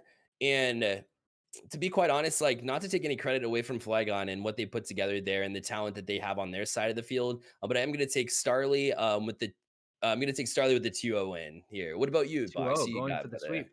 Yeah, Okay. So absolutely. Nasi, I think Flygon is the player to watch here, right? Or the team to watch here, right? I think Flygon is going to be the team to take it. To start 0-1, I know I hate losing. I know anybody Yeah, else in this league does too. I think that they have a little bit more to prove than the Starleague team does, sitting yeah, currently undefeated. They're probably going to walk into this thinking, oh, we got this. We're undefeated. We can take down anybody in the division. I think this Flygon side does have a little bit more to prove. And so I'm going to yeah. take Flygon 2-1 in this series. All right, perfect. So now we get to butt heads because I don't like agreeing with Box. So, so we'll Fair. definitely let the players feel it out. But just incredible series we saw last time. We're following it up with this incredible matchup too. And one thing to note about these two teams as well is we have a clear goal leader in Kirkimedes Yep. with 9 goals right now in this October series. That's after 5 games played or 2 series played, and putting up a mountain of shots. And it's one of the reasons why Starly, you'll look to see them mostly in the offensive side of things versus Flygon. It'll be up to Flygon to try to work out and see if they can get some transition play going, because Starly has 19 shots from Kirkimedes, 19 shots from I Am Bad, and Isan as well. I believe Isan. Do we know the Isan, pronunciation yeah. there? Isan. Isan. All right, cool. With 12 shots as well, by the way. So they're going to put up some offensive pressure. They'll be able to flag on to see if they can do some transition play as we begin game number 1. No, you're absolutely right. We are starting off with our kickoff here as both of these teams, one of them looking to remain undefeated and one of them looking to get the first win of their season. Both of them are going to be immensely talented, but nonetheless, we will see another incredible matchup. I'm expecting another game 3, hopefully a couple more overtimes. We are here to bring you some more absolutely incredible Rocket League for the remainder of the night. It definitely will. It might be a little bit of a slower pace here, but remember, between different divisions, that doesn't mean that we're going to see any lopsided, for the most part, let's hope, at least fingers crossed, lopsided play. They're still going to be even. It's still going to be incredibly entertaining to watch here as these players have the opportunity to improve their gameplay. That's something that's super important to consider as well when we talk about Division D is that's what this is all about. Improving your gameplay. They can move up divisions if they would like to as well. Like you said, most of these players are underclassmen, so they'll have plenty of time to re-enter the league and work and fine-tune on some skills that they may not have and they may see from the last matchup. But that being said, a minute into this game, and Isan, forever forgetting the name. But Kirkimedes turning on this one. Beats one. I need some pre-production on how to pronounce names. Apparently I don't have it, but a shot on and a follow-up as well. Almost got the rebound too. Both boys gonna get this one and push it back out. And I trying to find a teammate as well. Xavi off the corner, but no intended target there. So now Kirkimedes will play this one backwards, though. Does get a touch, but it kind of falls away from it. So Xavi able to step up on this one and try to play it in. But it'll be collected in the corner now as Rising Ruby. Now winning back does get a flick past one, but it'll go right back to I. And he tries to find Kirkimedes down the field. A little bit less structured play in this one, but again, it's still a chess match. They're still trying to figure things out. No, absolutely. And, you know, one common theme that we've seen so far across all three of the matchups that we've seen so far is usually the first minute and a half, 2 minutes of that game one is both teams trying to figure out exactly what the other team's attempting to do, right? Figuring out their play styles, figuring out their rotations, trying to find some holes in the other team's gameplay that they can capitalize on for their own advantage. And that's exactly what we've seen so far from these two sides, as we're seeing this Flygon side is starting out pretty hot, putting some pretty impressive rotation onto the Starly side of the ball as Postboy Blade comes out for the incredible save here for Flygon again. And I mean, right off the bat, we're seeing that pace is starting to pick up here as we approach the second half of this first game. Still scoreless. We still remain with not a team to show themselves on the board quite yet, but that is not without chances. You know, one thing that we have seen so far in this league is that the ability to have that time put in to play with your teammates is such a vastly important thing that cannot be underrated. And that is the biggest advantage here that this Starly team has going into this matchup. They've played an entire month together already. They are approaching this matchup against a brand new squad in Flygon, and they are going to be looking to capitalize on their ability to create those team passes and build those rotations around each other. We just haven't seen them be able to capitalize on that fully quite yet. Not quite yet, and it does help for sure to see when you do play together, get that practice in before the series begins. It helps big time. Sometimes, though, if you're together for a while, like we saw in the last series with that Slowpoke team when they were Eevee in the first month, was they were put together, they have their squad, they play a certain way, they establish a play style, and if you can counter it, then you might have the advantage. Right now, Flygon's got the advantage. They got me all wrong. 1-0 with the minute 11. Finally, somebody breaks the ice. Yeah, right off the bat, Rising Ruby. As we're closing into the final 60 seconds of this game, we're seeing our first goal come out here. Nice little crossbar shot there from Ruby to be able to put that ball away. And Flygon does take a very late lead into game one, but a lead nonetheless. They are looking to hold this out. They've been very defensively sound so far in this game, looking to capitalize that as I say that, and the shot comes out from I'm Bad to put this Starly side on the board, and we have ourselves a level game here as we close out this game in the final 60 seconds. You know, I hate to say it, but I think we're probably going to have another overtime here. We might, and it's been the story of the night. Are we disappointed? Absolutely not. More Rocket League. That's what we're always advocating for. And great job in the irony of the name from I'm Bad as he ties it up with just under a minute left. If you're just joining us, it's game number 1 in this series. Flygon facing off with Starly. As it'll be I'm Bad trying to find a teammate, but Postboy moving it out. Kirkimedes from the back wall. Xavi up on the wall trying to guess that he was going to go wall, so he kept it in the middle wisely, and now we'll try to find a teammate to work it out. 29 seconds remaining. Here's Postboy Blade trying to find a teammate as well, but not able to connect with nobody home out in front. And Asan will try to work it back and distract a little bit from the Xavi touch. A Postboy Blade shot, but that one goes high. And Rising Ruby had a chance to steal that boost, did not jump on it though. And Asan will play off back wall. 7 seconds remaining in this game number 1. Kirkimedes not connecting on this one. Ruby has to try to keep it up. It's going to just fall down to the ground. And we'll have, are we surprised? Another overtime, this time in game 1. Not even surprised at all. Oh, it is the nature of the beast at this point. Oh, as we say that, Kirkimedes with the shot, sinking that overtime goal in about 6 seconds. Absolutely amazing double touch there. Hits the first one up, gets that second touch into that left side netting, just to the right of that left post, and that will be a Starly victory here in game 1. And well played and well handled as they were down for a majority. Well, I guess towards the end, they went down with a minute 11 left. So they were trying to stay calm, which they did. They stayed calm, were able to tie it up. And when it came to overtime, That really just shows the importance of a solid kickoff game and communication by it. Because when that kickoff comes, you're able to have somebody step up to where you know you're going to try to direct it to.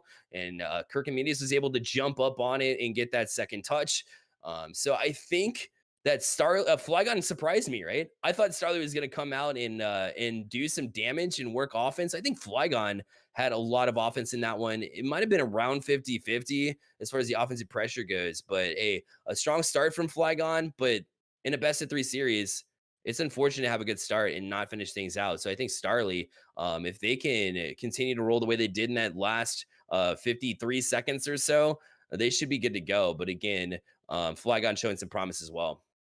No, you're totally right. If you are just joining us, this is the recruitment league where we host a league for high school Rocket League players geared at specifically get them recruited to the collegiate scene. If you would like to know more about that, you can of course go to our website and find out how you can either sign up for our waiting list for this current season and maybe get put on a team if a spot opens up, or to stay up to date, you can follow us on Twitter on when you can sign up for the November season. But nonetheless, we of course are seeing some amazing Rocket League going on so far in these matches. And I mean, like you were saying with this Flygon side, there's not a whole lot to separate these two teams right now, right? They have plenty of chances. They have plenty of ability. I think it did come down to one amazing shot there by Starly at the end of that first match to close it out.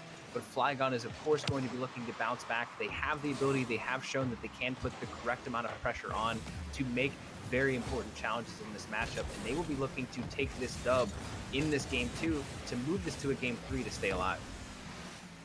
And so right off the kickoff, now we see Rising Ruby going to play it off the wall, but again, nobody really stepping up on it, so it'll be Starly with the first offensive pressure, Xavier with the solid save, Isan back off the back wall, trying to find a teammate as well, but Xavier with a decent read there to try to get things away from his own net and relieve some pressure as Kirkimedes plays past Xavier. Xavier's been on the ball too, as even though they dropped game 1, Xavier seemed to always be positionally sound and take care of business on the defensive side of things, minus the 2 breakdowns, of course. But with the shot in post, boy, Blade was not able to be positioned correctly to get over and make the save. And so Starly takes a 1-0 lead. And when you're trying to close out a series, an early lead, it will definitely get in the heads of the Flygon squad. No, you're totally right. And, you know, that's exactly what we're seeing there. A little bit of a mistouch there on the defensive side from this Flygon side.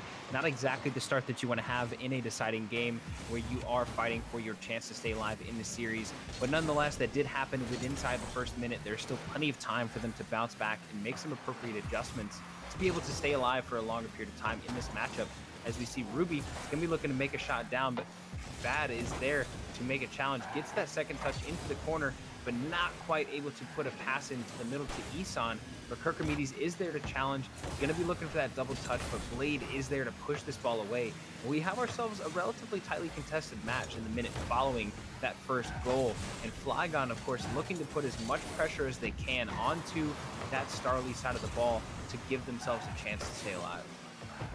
And they will continue to press. They are now in the offensive zone again. In fact, they have numbers that they can press. A good pass across. Xavier with the shot, but Kirkimedes is able to get over and make the save. Grab boost, and he'll boom out big time.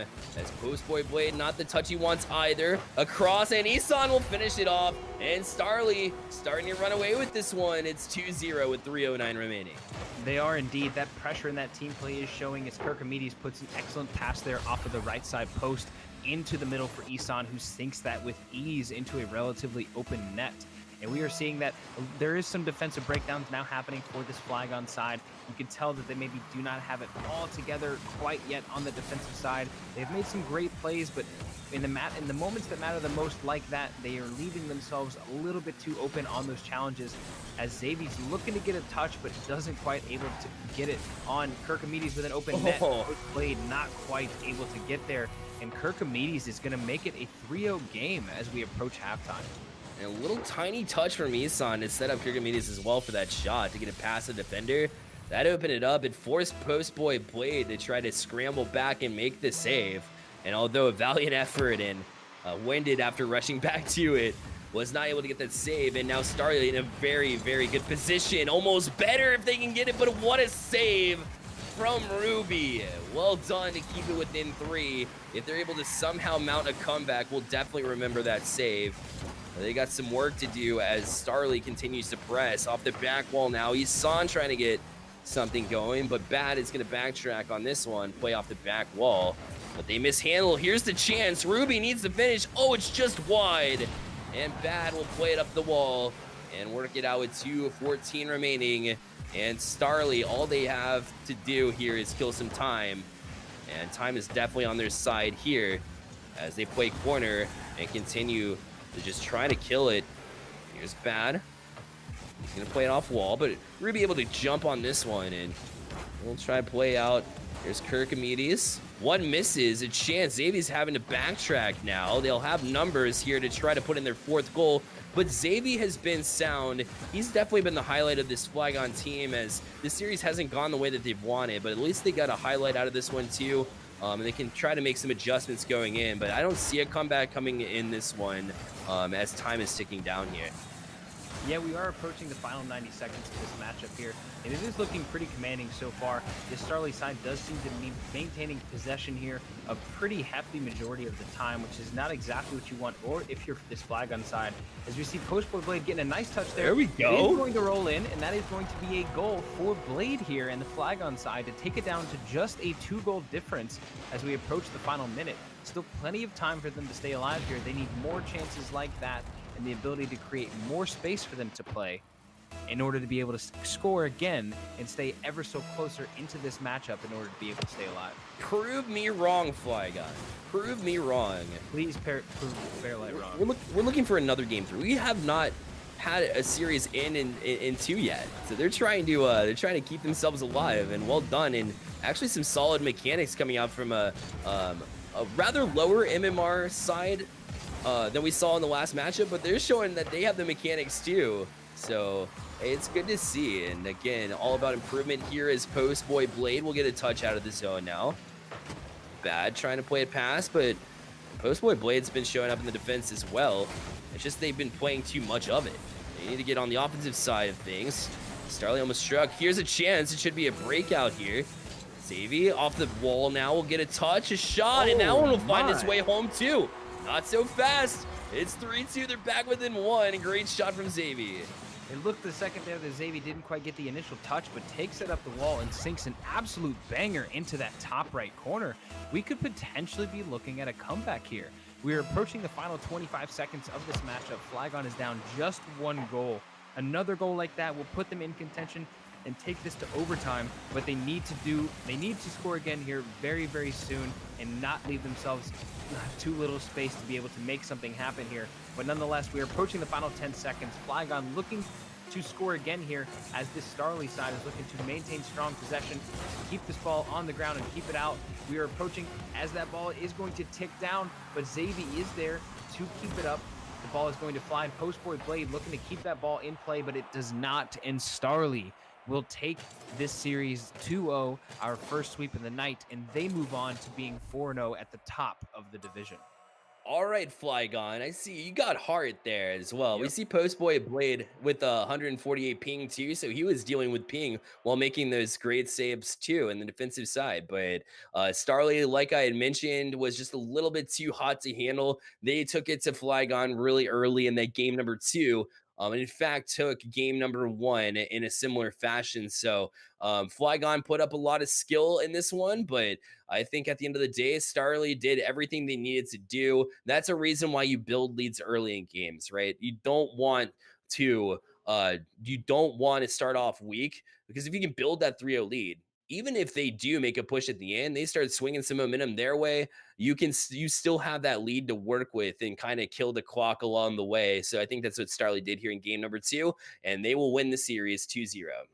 No, you're totally right. And, that's one thing that we talked about at the beginning of the previous series with Slowpoke versus Mewtwo, is that more often than not, the team that does start off with that hot start and they do bring as much potential and speed into that initial part of the game and getting those goals rolling early are usually the teams that walk away with that victory, right? And that's not exactly what we saw here from this side. This Flygon side made some amazing chances. They had some amazing mechanics to showcase. They scored some amazing goals late in that game too. But given their slow start, going down 3-0 in the first 2 minutes of that game put them on such a back foot that there's not a whole lot that they could do to recover from that. despite their immense talent. So again, I mean, well played to Starly. Flygon, of course, well played to you guys. I'm sure we will see this Flygon side take some serious dubs later on in this rest of this season. We're approaching the halfway point, so there's still plenty of time for them to be able to make some immense changes here as we approach the halfway point of the season. But we have one more match to bring to you tonight. We're super excited about it. This is going to be another incredible matchup. We are, of course, going to be expecting some amazing Rocket League moves we've seen over and over again throughout the night so far. But we're going to take a quick break, get that last match set up for you guys, and we'll be right back. Hello, everybody, and welcome back to Stay Plugged In Fall Nationals October Play Week 2. Alongside Box Turtle again, my name is Bearlight, and we've seen incredible action thus far. And we will take a look back at the Flygon Starly matchup for our MVP for this one. And we have a clear winner in this one. It is going to be Kirkamides. Was absolutely outstanding. He'll add to his goal count. We talked about this before the series had begun, that he had 9 goals in a plethora of shots, 19 coming in just in 5 games alone.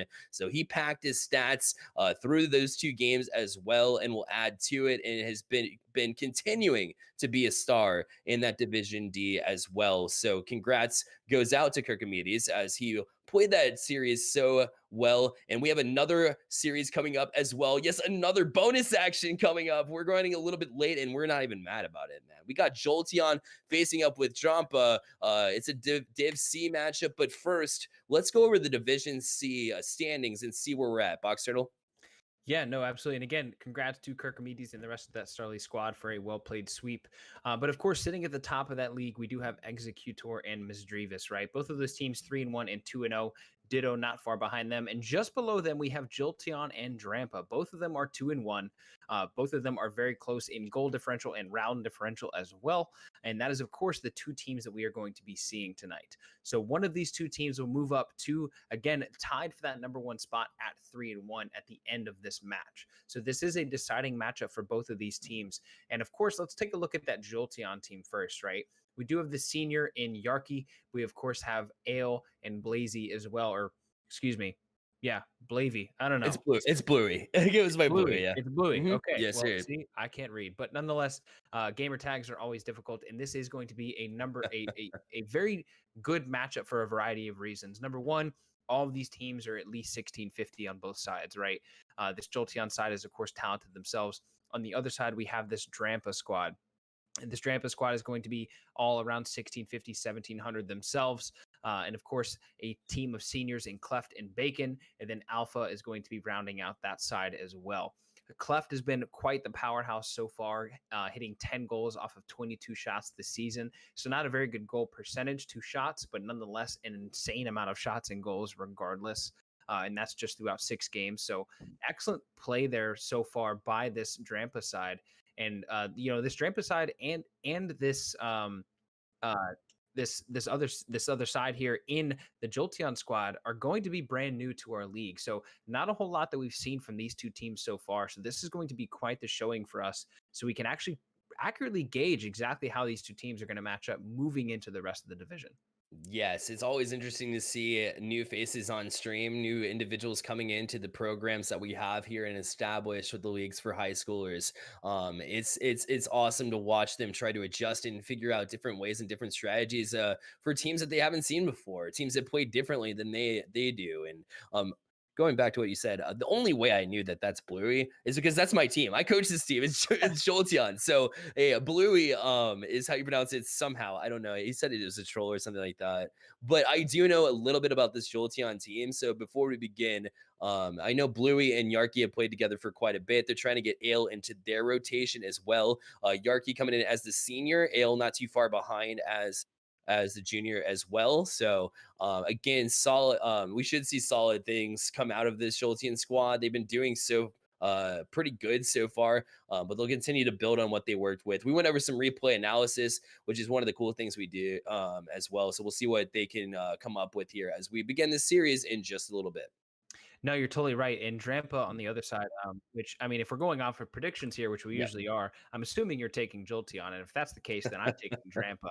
But nonetheless, this is on paper, this is a very evenly contested match, right? I mean, these two teams are going to be very even in MMR and a variety of other things. So we are going to see some amazing Rocket League played here this evening. But as we kick off in game one of our final match of the night, Yarky is going to be looking to take this up off the wall. Not quite able to do exactly what he was looking for there as we see some rotations here. This is probably the fastest start we've had in just the first 15 seconds to any of our games so far this evening. Yeah, sometimes it's good. You want to come out pumping, but you do have to play wise as well. You have to calm down a little bit. If you play a little bit too quickly, sometimes you can make a quick mistake, which you never want to fall down early in a series, especially in a best of 3. But right now it's pretty clean though. Nothing too terribly long with rotations, and because of that, we've seen a scoreless first little bit. As we'll see Cleft with a shot. That one's gonna go just high off crossbar. The follow-up chance is gonna go towards the back of the net, but Bluey able to keep it out now, and Cleft will play back in. And right now it's looking like Drampa's got a clear advantage when it comes to offensive time of possession, but Yarky will try to change that now.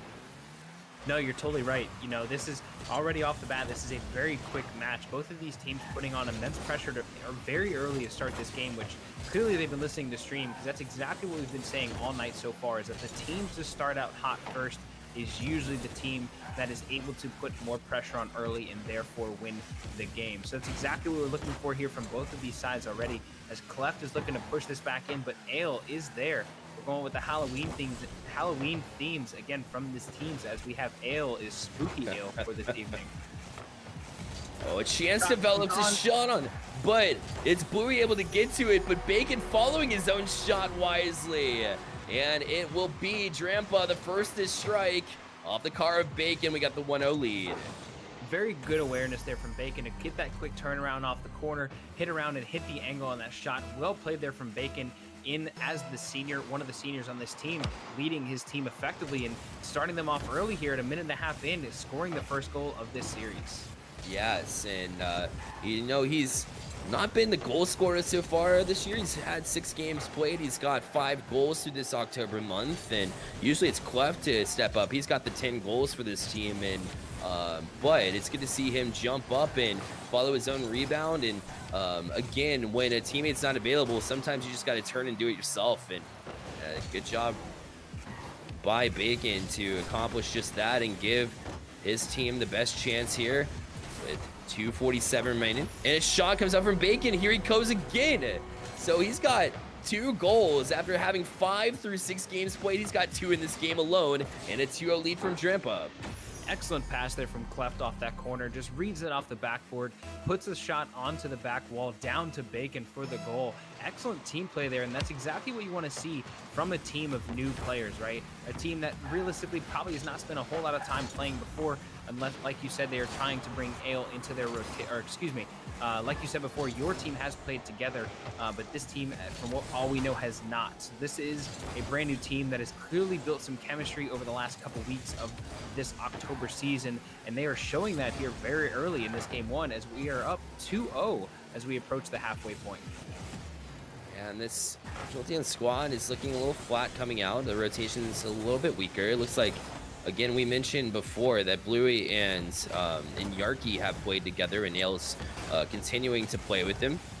The insider knowledge says that they've been playing together quite often, actually, to try to get prepared and work on those rotations. But right now, they're still trying to figure it out. Sometimes you have to kind of counter adjust. Maybe they haven't played in a minute and forgot what they're all about. Bacon tries for the hat trick. Cleft is going to follow that one up, and finally he gets a goal. He's known as the goal scorer for this team, and Jolteon down early. It's 3-0 for Drampa. Yeah, I mean, absolutely. Bacon making himself present, making his presence known across the board, having two goals and an assist here, being involved on basically every single goal so far for this entire game one, and they are starting out this series hot, up 3-0, probably looking for that sweep. They know that they are tied with this Jolteon side at, in the division standings, so they are going to be looking to take themselves up here and have them give themselves an advantage moving into the rest of the season. But this is exactly how you want to start a series, going up 3-0 early and forcing the other team onto the back foot and putting as much pressure as possible. And they continue to press, forcing the Jolteon team to try to grab a defensive breakdown for Jolteon, and not looking good so far. Drampa looking solid.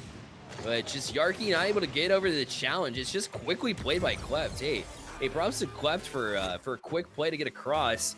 And a dominating performance so far from Drampa. This is actually shocking after Jolteon has yet to be downed in a series by sweep. They got to figure things out, and they got to figure it out quick. No, you're definitely right. This Jolteon side does need to make some serious adjustments moving into this game, too. This one, they have 60 seconds to score 4 goals. It's definitely possible, but it's not entirely likely. Most likely what they're going to do is try to mitigate as much damage as possible for the remainder of this game and try to come back with some pretty big adjustments moving into this second game. So far, oh my goodness, this Bacon again being involved in every single goal in this series so far, scoring his 3rd of this game to put that double touch down off the backboard into the lower corner. Unreal shot there from Bacon. Great highlight. You know he's clipping that in to gift your game, but excellent shot there to put him up 5-0. And like I was saying before, this Jolteon side is going to need to make some serious adjustments moving into this game, number 2, to stay alive and prevent the sweep, because if we see another game like this, that is a 2-0 match written all over. Number 1, you're absolutely right. Number 2, mitigate, huh? I love the vocabulary you bring out in your casting, man. I just have to mention it. That's some solid stuff. Yeah, for you, Bearlight. Shucks, man. Thanks. Finally, Ale is able to break the ice for this Jolteon team, and similar to what we were saying earlier, we have some things in go-tos as far as situationals as casters, as far as what is happening during the game. And another one that we mention on a weekly basis is that even though you go down in a series, if you're going to lose a game, you want to ride the momentum. You want to get some momentum working into the next game. And if Jolteon can get get another goal, or if they can end this game having that last goal, it'd be super important moving forward for their confidence, and maybe they can work in thinking that they figured it out. But game 1 ends. Drampa with the 5-1 dominating performance, and Jolteon left scratching their heads. Just great job from Drampa here in game number 1. Adjustments need to be made from Jolteon, but take no credit away from Drampa. They came out stomping. Bacon, not known for its offensive play by any means. Again, he had 3 goals in this game alone. In the previous 6, he's only had 5 goals. So he's stepping it up on the offensive side of things too. But like you said, he was involved in every single one of those goals for Drampa. No, you're totally right. And, this Bacon put on an absolute clinic there. But like you were saying earlier about that momentum, right? Jolteon does have the most recent goal scored in this series moving into this game number 2. And they do have the upper hand in that regard in terms of the last, roughly minute and a half, 2 minutes of play. They were the ones that were dominating possession and putting shots on goal and ultimately scored that goal. So that's the exact type of momentum and, passion that you want to carry into this game number 2 if Jolteon does want to stay alive in this series. But nonetheless, Drampa, led, of course, by Bacon, dropping 3 goals and 2 assists, having an involvement across the board. You will need to find a way to slow that player down if you do expect to have a chance at all in the remainder of this series. Slow it down. Sometimes when the pace picks up, for sure, you need to slow things down and take time. If you have room, don't just pop it back to the other team and give up your possession. It's good to kind of handle things. If they are moving, if you've realized that a couple goals have gone on in a row for the opposing team, then it's definitely good to try to play some quick passing between one another to gain that possession as we begin game number 2. As Yarki will get the first shot off with Bacon. Quickly up to match that one with a good save. Blue with the shot on 2, but that one's going to go just high. And Klept will carry out of the zone. Where, again, it just looks like Jolteon not really sound on their rotations. It was kind of a scramble, and who's going to go? I think communication might be part of that as well. As Blue misconnects as well. Here's Ale. And again, it shows as they bump into each other once again. They got to figure out where they're going to be. Communication is going to be key to solving that problem. No, you're definitely right. And that, speaking as their coach, obviously you do have that insider, but you can see it from some of the challenges they make, whether it's on offense or defense. They clearly need to improve their level of communication in order to stay alive in this matchup, as Alpha almost sinks an absolute banger into the top of the net. Just bounces off the crossbar, not quite able to sink that goal, as Alpha is going to bounce this back the other way. Bacon gets the demo, and Alpha is going to carry this into the goal to start us off here in game number 2. Alpha getting that shot down, hitting, and Bacon with an unreal demo to put the defender out of play altogether. And Alpha will easily carry that into the net for an open goal. And we have ourselves the first goal of this game too. Absolutely. Just Jolteon, not quite the anticipation they wanted. There was one back, and then they recognized that all day long Drip is going to go out and get that demo because there's nobody back. Leaves a wide open net. So smart and wise play here from Drampa as they continue to dominate this series. But Ale with the shot just high, and Bluey there. Finally some help for some teammates for Jolteon, and they will now tie things at 1 with 3:39 remaining, and finally showing some signs of life. Some teammates coming on to help one another. It's been good to see here in the last little bit. Yeah, that's exactly the trend that you want to see, right? You want to see quick answers to those offensive possessions, especially ones that end in goal from the Drampa side, and that's exactly what Jolteon does here. They bounce back early and get a goal very quickly, just a few seconds after that initial shot, as Alpha gets the save off of the shot from Bluey. Spooky is there. The triple commit does come out for both teams. Alpha is there, Bacon looking for Alpha to try and get that pass off, not quite able to do so. And we have ourselves a very tightly contested match here in the second minute of this game too. And a shot on as well, and Alpha able to get a save. Nicely done as Bacon now plays it out, but kind of gets bumped a little bit. Ale looking to take advantage of it, couldn't.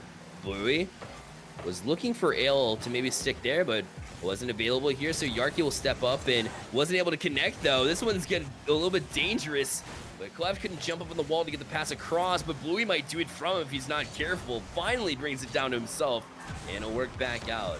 2:42 remains in game number 2. If you're just joining us in this best of 3 series, Drampa has game number 1 under their belts. Here's Ale trying to find a pass, but Clef able to get that back out to Alpha, and he'll clear it out. Yeah, they absolutely do. As the shot comes on from Cleft off the pass from Alpha, and that will make it a 2-1 game as we just start the second half of this game. Cleft reading that shot from Yarky, not quite able to clear that away the way he wanted to, and Cleft is going to capitalize on that open net to make this a 1-goal lead yet again. And this Drampa side, Jolteon side is going to be looking for another quick answer in this game to try and level it back up yet again. And Yarky's going to try to start things up with the touch to the corner, and Alpha has to oddly touch it. Now Ale trying to get past, a good 50, but it kind of hangs there for Bacon to step up on it as well. And it'll roll to midfield. Here's Ale trying to find a pass over to Yarky. He has already committed back towards the end. Bluey with the shot, but Alpha able to get across and make a good save. And he'll keep things at this 2-1 count. And 54, Bacon. Yarky, great patience that time to stay back and get a touch. Bluey going to be up for this one as well. Drop to Alpha. Left looking for a bump, none available, so he'll backtrack and get a touch. He's at a boost though. This one will be over Bacon, a chance. Yarky's going to step up, shoot, and he's going to find the far side and tie the game at 2. Absolutely unreal play there from Yarky, getting that bounce shot off the shot. I mean, we were just talking about quick answers. That's exactly what you want to see from this side moving into this game too. Quick answers off those goals and those possessions there from Drampa. We have ourselves a tie game yet again as we approach the final 90 seconds of this matchup. We have ourselves a contest. Certainly do, and good physicality here again as Clef tries to sneak one. Maybe a little bit of a pop, or he almost got away with it too, as Ale off the sidewall, but collected by Cleft, who will get beat by Yarky. Now collected and touched by Alpha. Over to Bacon. He'll pop past one. Ale taken out of the play. Now Yarky's going to have to step up on it. Back down to Cleft. Great read from the back wall, knowing it was coming straight down. We'll pass it over to Alpha, and he'll try again. Boy, with kind of a loose touch. Allows Cleft with a shot. But nothing available. Here's Bacon actually missing on this one, allowing Blue to step up on it. And we are deadlocked at 2 here with 50 seconds left. Nobody seems to be able to get any momentum here in the last little bit. Yeah, this does seem to be a more evenly contested match than the first contest. We are approaching what seems to be inevitable overtime as we come in on the last 30 seconds of this game.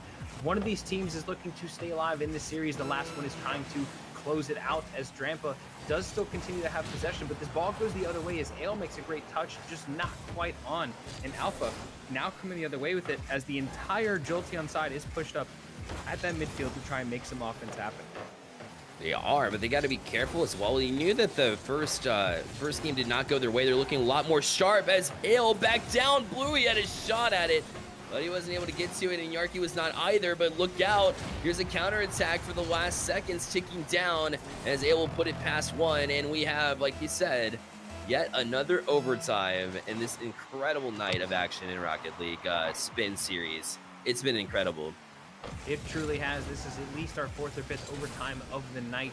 We are approaching here, of course, our last series. One of these teams is looking to stay alive in Jolteon, as the opposite side, Drampa, looking to close out the sweep, is pushing down, and Bacon is going to contest this. Shots just wide as Ale is able to clear this away, but the pressure remains on as this rotation from this Drampa side is staying positive, as Bluey looking to get an air carry into the net. It does. The upper left 90. Bluey is going to score that goal in overtime to take this to a game 3, and Jolteon comes out on top here in game 2 off an excellent carry there from Bluey. Bluey with the purpose. The carry, Bacon was there to try to defend it away, to try to get it off the corner, maybe pinch it out, but Bluey would not have it.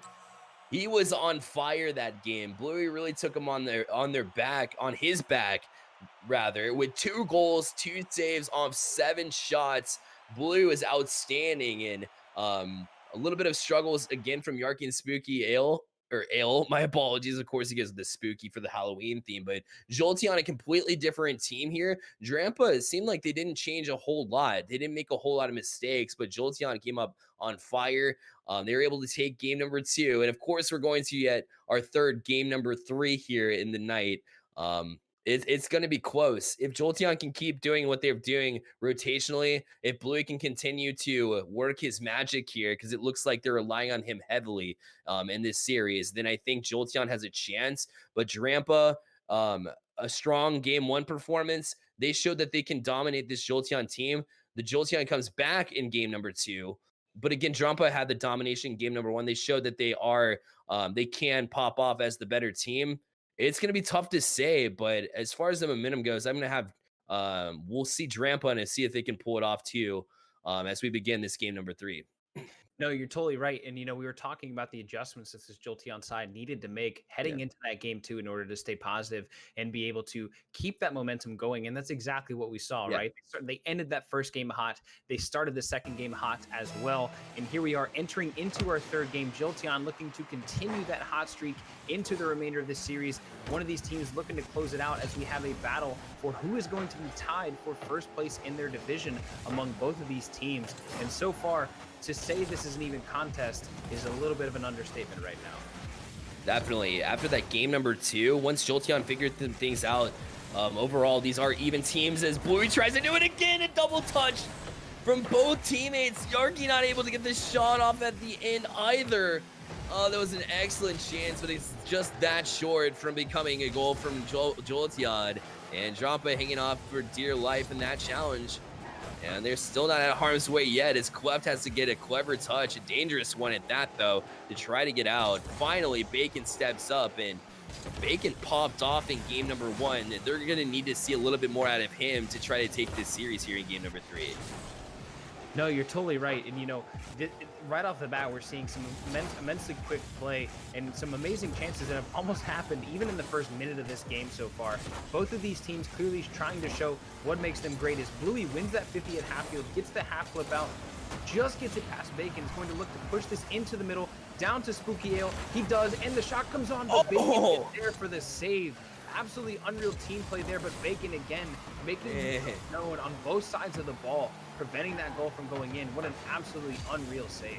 That was a bang passing play and an incredible anticipatory save. He had to get up and get to where the ball was going to be before that pass even develops. That was insane. A good pass too, but Alpha goes just high with that one, and Cleft will step up to try to get some more offense. We're seeing some great passing, some great shots, but some even better defense in this game number 3 with 3:05 remaining on the clock. Yeah, no, I mean, right off the bat, we're seeing some absolutely unreal passing plays come out from both teams, still remaining scoreless as we come into the second half here. Bacon's going to be looking to get this corner touch. He gets the angle over to Clef, not quite able. Alpha is there, but Bluey is also there to keep that 50 out of the net. And so far, we are seeing both teams really want this dub.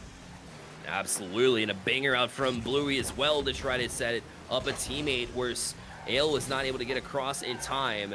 Yeah, none of these teams want to walk away tonight with an L. They're looking for this victory. Here's Yarky with a chance.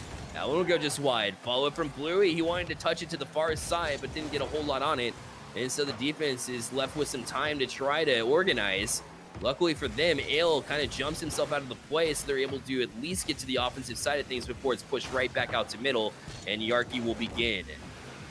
And the zone already was Bluey to set it back to Yarky. Bacon needs to get this touch, but luckily for him, Ale and him get the 50, so it goes straight down. Now Alpha with the chance off the backboard. Bacon almost makes that read, but he's not capable. A good bounce across, but nobody home for Drampa, and now Jolteon will have the numbers working out. Here's Yarky. Bluey kind of staying back a little bit too much there, trying to play defensively, and didn't play off in his favor, and some physicality finally comes out. Cleft with the demo there. We haven't seen much of that in this series. No, we haven't yet. Not a whole lot of physicality from a demo and bump perspective here. Nevertheless, we do see it come out situationally when they need to do it. But both teams putting immense pressure on as the shot comes down for Alpha.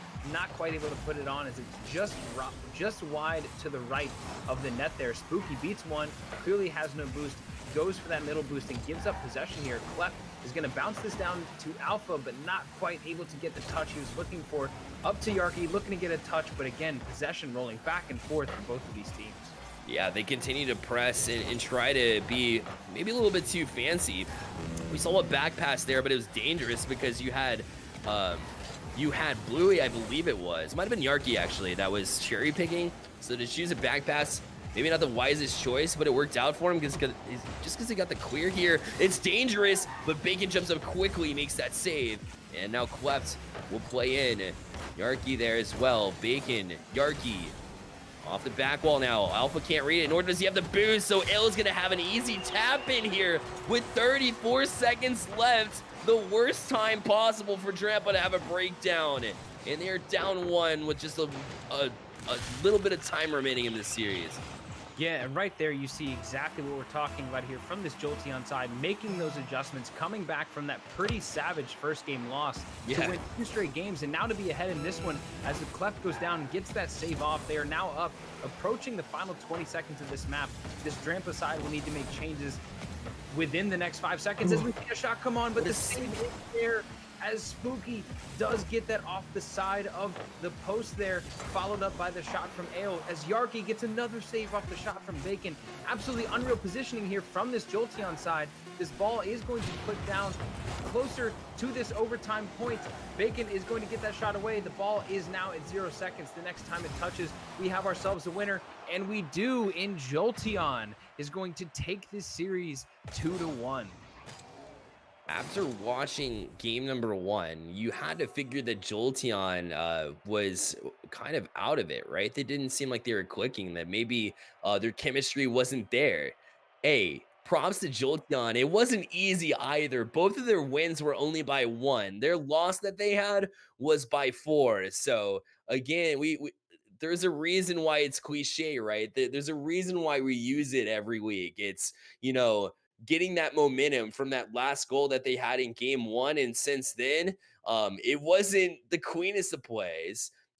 It was solid play, don't get me wrong, but it wasn't the perfect play, right? A little bit of breakdowns here and there, but they stuck with it in that momentum they rode out. And so congratulations to Jolteon for taking that series 2-1 after a devastating game number 1. That shows the heart and concentration and willing ability to come away with the W and not walk away with the series loss.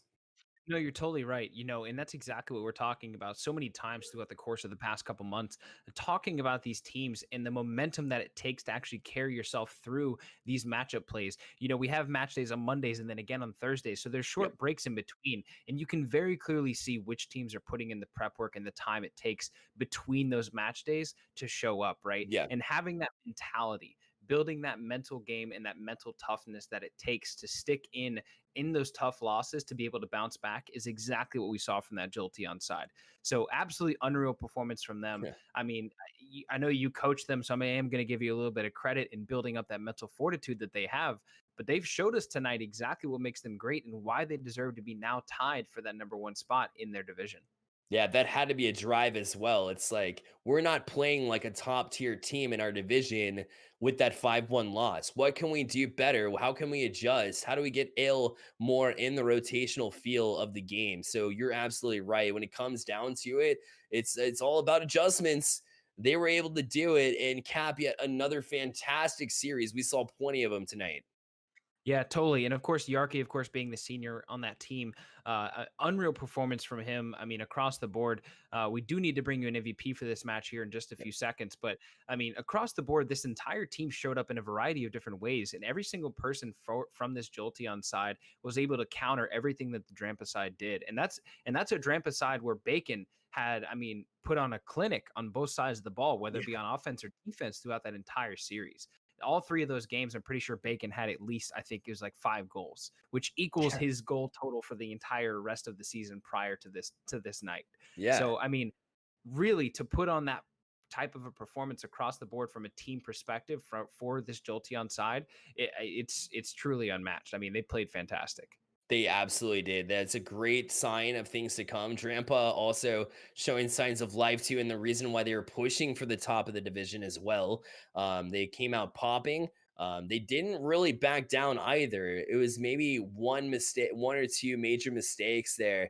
They let him go, but we will take you to our MVP of this matchup. Somebody that I know very well. He is somebody that I talk to on a regular basis. Obviously, he's from my coaching team. It is Bluey with the MVP for this one, and with good purpose too, and with good reason. He had so many solid goals, clutch saves. He was when he had the ball, it looked like he seemed to calm things down. He recognized after game number one that they needed to slow the pace down a little bit. He recognized when he had time, slowed things down. Just great, solid mechanics in the air too. We saw him with that dominating air dribble in game number two as well. So it's much deserved. Congratulations to Bluey, and congratulations to the rest of the Jolteon team for their victory as well as they continue to climb those standings. No, you're totally right. And, that will do it for tonight. We've seen 4 incredible matches tonight. I know my heart rate's up. I know yours is as well. I'm sweating quite a little bit, but unreal performances from all of these teams tonight. Yeah. Genuinely, even in these losses, there's really nothing to differentiate these teams from one another aside from a couple key moments in these games. So, really, an excellent performance across the board from all the teams that we've seen tonight. We will be back live next Thursday for more Rocket League, but you can also check us on Tuesday as well. We will have the first initial match night of our Winter Breach October season, which is basically the same thing as our Rocket League season, a recruiting league built for high school players to get into college, except this one will be for Rainbow Six Siege. So please, if you haven't already, please follow this channel. Make sure you stay up to date with every time we go live with more amazing matches throughout these series. Winter Breach on Tuesday, and then Rocket League, of course, next Thursday for match night number 3 of this October season. And of course, follow us on Twitter as well, and that is at stay_plugged_in. You can stay up to date with all of our standings, all of our players of the week, all of our division leaderboards, and everything that we're doing here on a daily basis to kind of change the Escape landscape for you guys one day at a time. You can find me at CLT Box Turtle on Twitter. Bearlight, of course, you are at Bearlight Gaming, correct? That's correct. Yes, sir. At Bear Light Gaming. So be sure to follow us. We will, of course, retweet everything as well. If you have any questions, please DM us. I mean, we'd love to have you in the league. We'd love to answer any questions you may have about what exactly it is that we're building here at Stay Plugged In. But that will do it for tonight. We are going to close out the match night. Bearlight, I appreciate you casting alongside me as always. You are a powerhouse. Be sure to follow him on Twitter as well. But we will see you guys on Tuesday night for more Winter Breach. And until next time, stay plugged in.